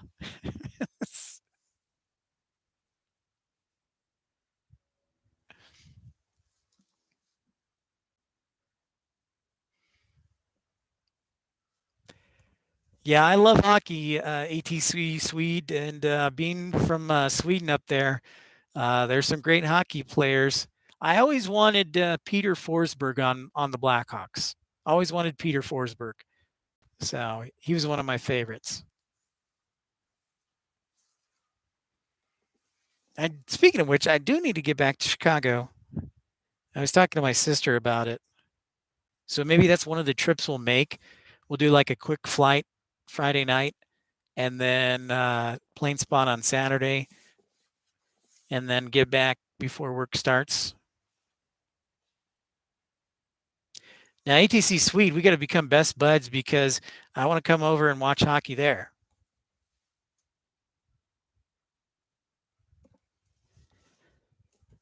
As we see this A321 Neo headed to Orlando, and I wonder, gentlemen and ladies, if this one will be one will be in the penalty box. So let's keep an eye on this sucker. I don't see anything inbound, so we'll focus our attention on this one.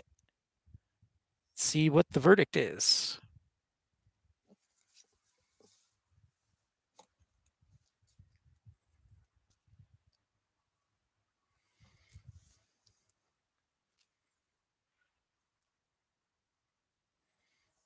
Infidel Fireman and Chaotic Bean, if I do go to Colorado this week, I'll definitely run by Invesco Field or something.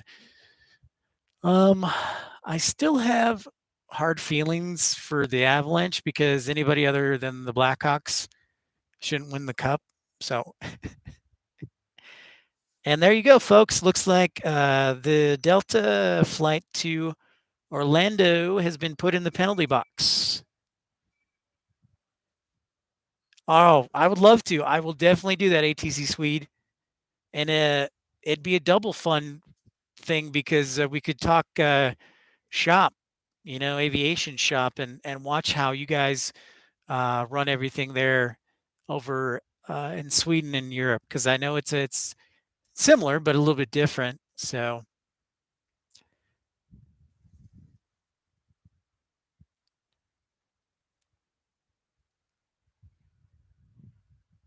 yeah, yep. So you bring up an interesting question and an interesting point, Infidel Fireman. So that's something that we, as dispatchers, have to deal with. Okay, do we board? Do we not? Do we wait? Do we not? And a lot of times, I think this may be a little challenging just because Florida is going to be swamped over the next week with traffic. So this is not the only one, the only location that's getting the FCA. I'm pretty much guessing the entire country is getting the FCA. So any flight from the United States. In Powerfield now? Okay. I was not aware. See, that shows you, you know, if the Bears, it's the Bears. Duh, Bears. Bears are nothing, man. Bears are nothing. Yes, and see, another excellent point, infidel firemen, and that's why you get paid the big bucks. Is not for the days where it's like VFR, but for these decisions you come up. Yeah, RW, it is for Florida. I have an extreme bias against Florida because everybody goes there. So think about it on the entire East Coast, you know, New York, the biggest city in America, the most populous city, right? And then you've got Boston. So Boston, New York, Washington, D.C., Philadelphia, Baltimore, all those cities, for those people, the vacation hotspot is Florida because it's like 2 hours by plane. It's like, boom, you're in Florida, 70, 80 degrees. If you're flying to Los Angeles, it's cross country and, it's longer and it's more expensive. So it is 100% that bad. Um, in fact, I've decided to give we would joke in the office. An older dispatcher named Royce. He would always joke if we could give Florida to back to like the Spanish or something, so it could be their problem. But yeah, it really is. Um, exactly. Yeah, chaotic being. Yep, that's exactly right. We don't like Florida. We don't like Florida ATC, not because they're not nice people, but just because it's this stuff. So I tell you what, I'm interested to see how long this is. So we might extend a little bit longer than 115 because I want to see. He just started, so I'm counting. We'll go. He just started. Let's say at the top of the hour. So we'll count how many minutes he is.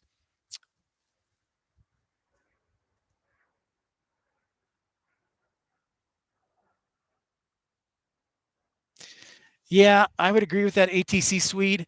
I haven't dealt so much with the transatlantic flights.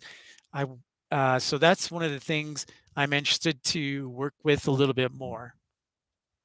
But yeah, RW, Florida is a mess. I mean, if you were to take a look at a perfect example, two things. Let's think about Florida for a second. What is it? It's basically a giant peninsula, right?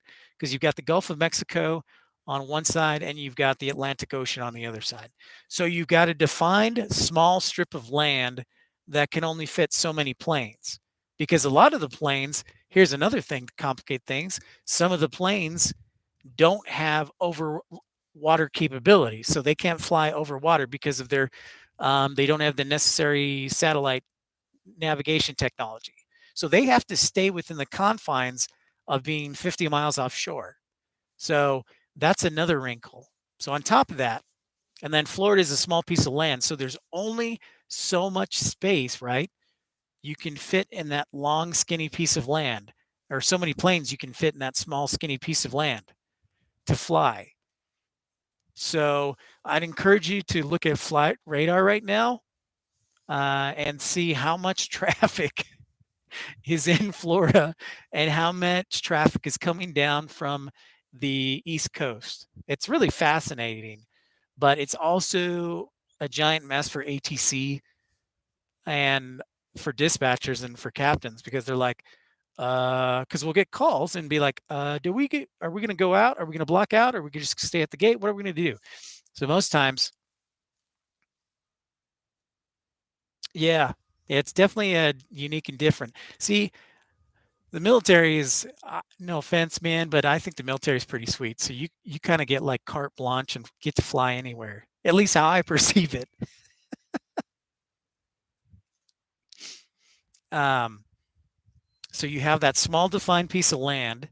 A lot of the airplanes are not over water capable because the nav, it's the GPS system is more expensive, and so a lot of the planes may not have it.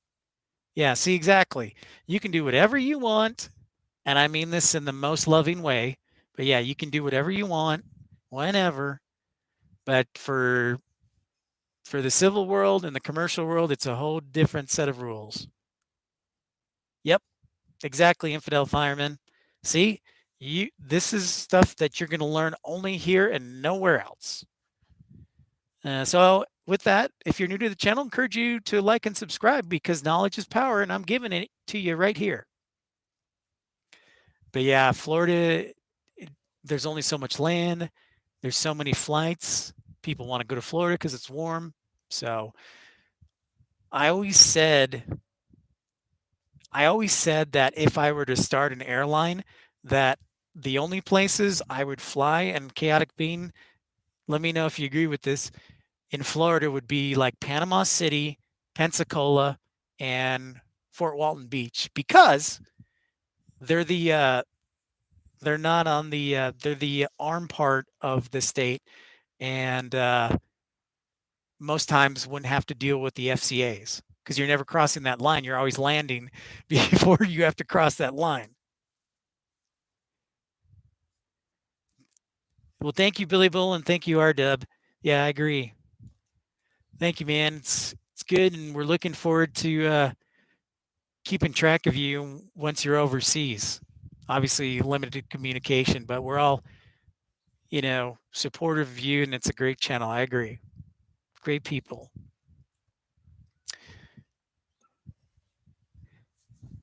Here's our inbound. We've got an inbound Delta 737-900 from Phoenix. Thank you for the like and joining in. Encourage you to like and subscribe. So we're going to watch a special plane, see if it'll ever take off. So what we're doing right now is playing a game of when will it depart? That plane right there, that A321. But now we're looking at this 737-900 arriving from Phoenix on Delta.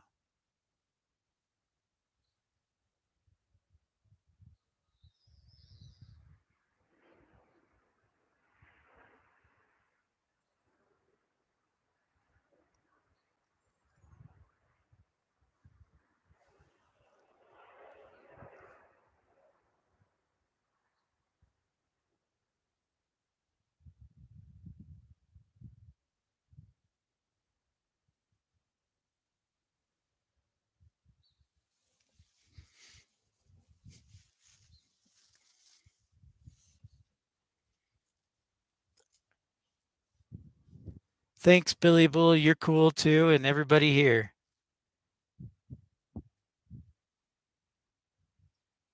Okay, so keeping track of things. Appreciate it, Chaotic Bean. Love it.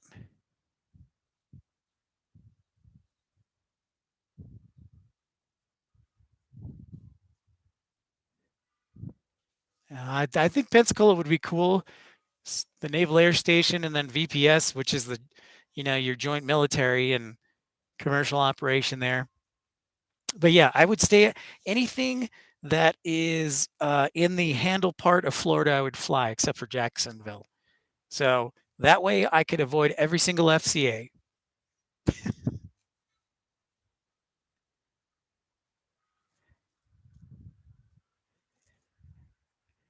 Yeah, it is a great Air Force base.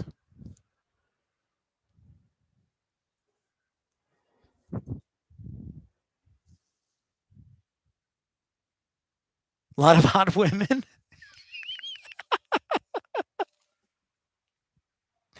All right, man. That's where I need to go. We'll plane spot from there.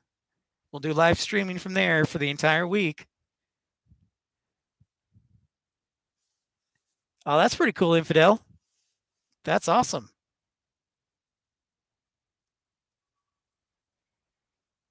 Hey, Matthias, thanks for saying hello.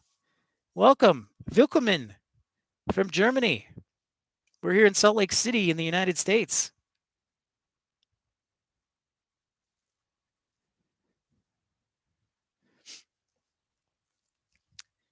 Welcome. We are keeping an eye on this Delta plane if you're just joining us because we're doing a time of how many minutes he was delayed from departing due to all the traffic in Florida. So if you want to follow along with us, you can keep track of all the traffic on FlightAware, Flight Radar coming from the Northeast down to Florida. Yep, it's true, Billy Bull. CR-Dub, now you got me thinking, man. Live streaming for life. The Naval Air Station and Fort Walton Beach. And you know what? To be fair, Mobile is not that far away, and Mobile is where for basically the North American or American manufacturers or uh, American Airlines. That's where Airbus does the Neos and then also the 220s. So that would be cool to live stream from there too, just to give you perspective.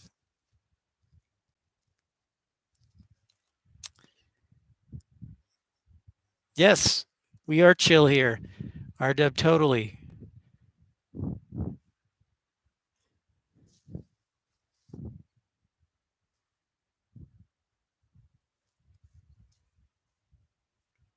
Okay, so not too bad. Chaotic Bean. Yeah, it was tracks.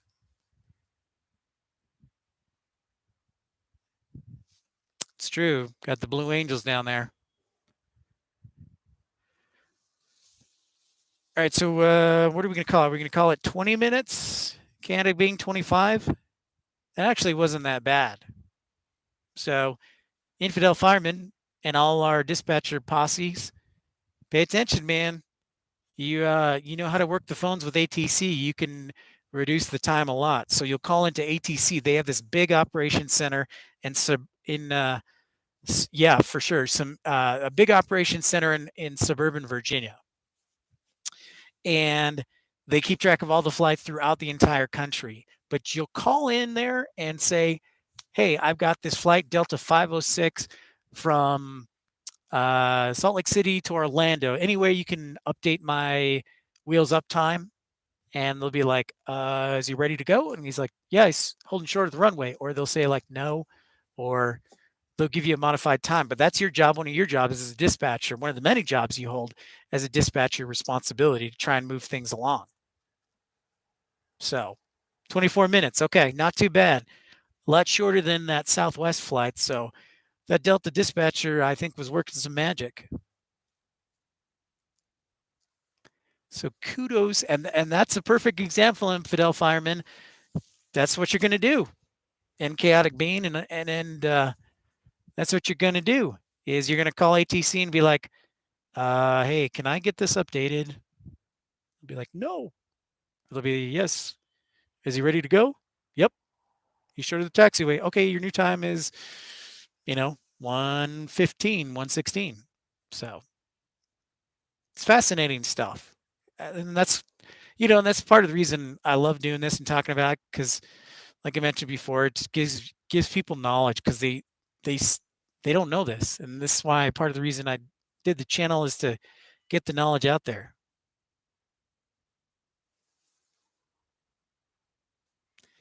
Thanks, RW. You know your stuff from the military side, and ATC Swede knows his stuff. Chaotic Bean's a genius. So yeah, we got a lot of great, intelligent people here. It's one of the reasons I like doing this. So, but just imagine infidel firemen while you're doing that, you've got a flight that's about to divert due to weather and let's say Washington, D.C. So you got to keep track of that flight. And then on top of that, you've got a medical emergency for a flight in Dallas, and that all happens within 30 minutes. And so your job is to coordinate all of that. Make sure that your plane's safety is number one. So your planes get on the ground, period. Number one, safely. And then meanwhile, you're still trying to plan other flights. So there's a lot that goes with it. Thank you, RW. Appreciate it, man. I agree. There's a lot of great knowledge here. No, you can't hate lunch. You cannot eat lunch. True story. This is 100% true, infidel firemen. And I don't know if I mentioned this, but there's no break. You do not get a break as a dispatcher. It is 10 hours. So you need to bring a lunch. You need to bring your dinner, order out, whatever. Occasionally I'll say that, on a light day, we would all work together to try and get one person to go pick up food. But it's 10 hours or 8 hours, depending on where you work, I should say, because Southwest does 8 hour shifts. But it's 10 hours straight. You're there. You ain't going anywhere. So that's another interesting thing.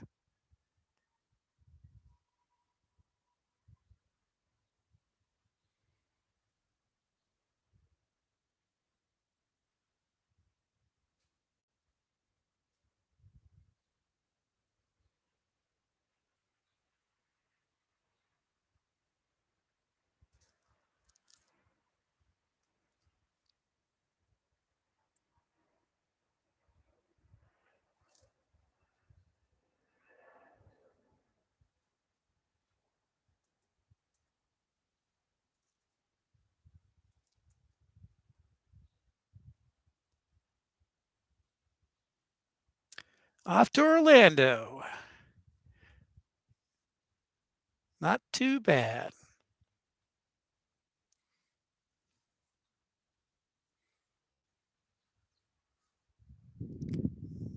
Got our United departure. Let's see where this goober's going.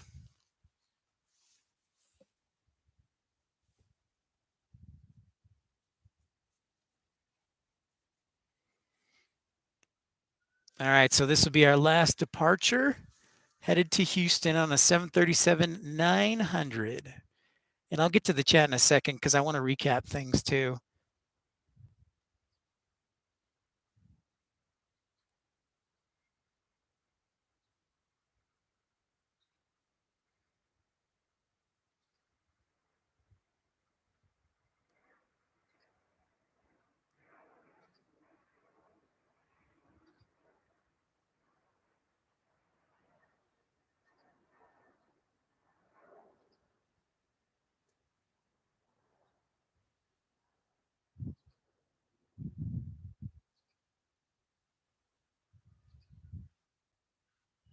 Full load going to Houston.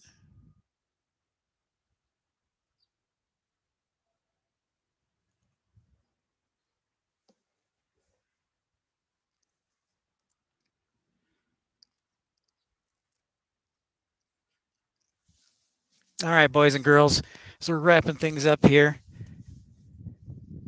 Yep, Billy Blue, I agree. Used to work 16s on the fires. Well, good, man. Then you are, infidel fireman, you are certainly going to feel comfortable right at home, is working nonstop.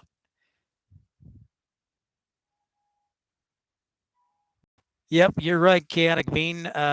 There's also a ton of other flights that I have to keep track of too. Hey, Luther. Thanks, man. Uh,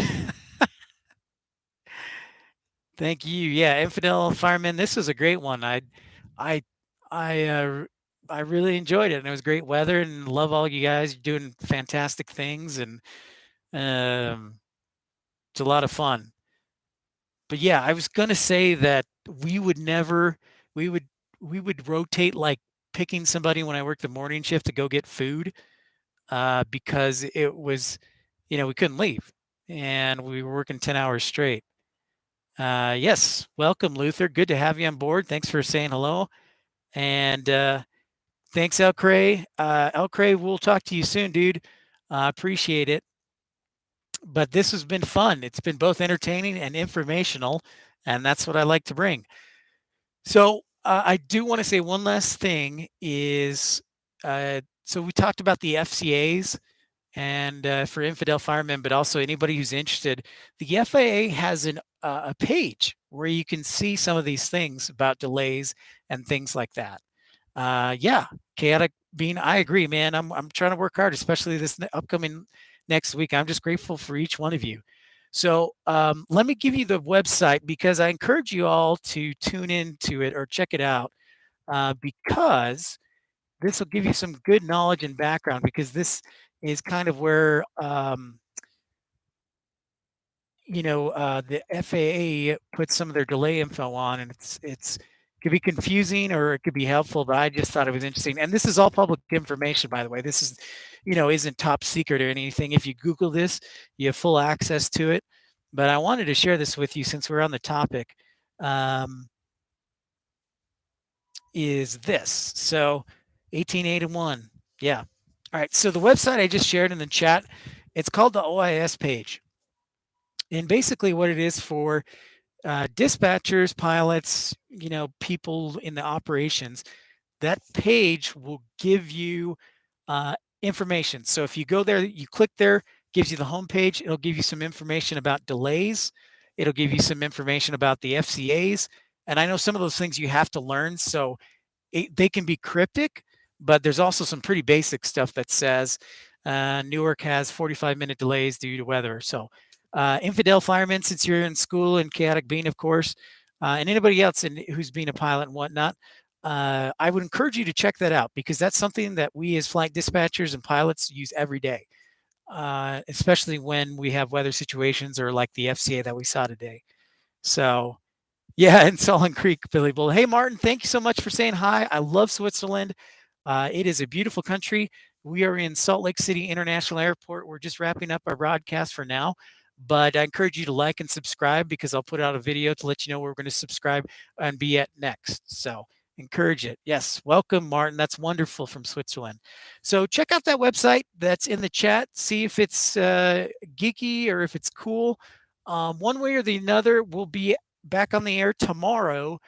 Don't know quite what time because I may be traveling, going to a new airport. We may be hanging here in Salt Lake City. But regardless, we will be, unless I get sick or everything falls apart, we will be on the air again tomorrow.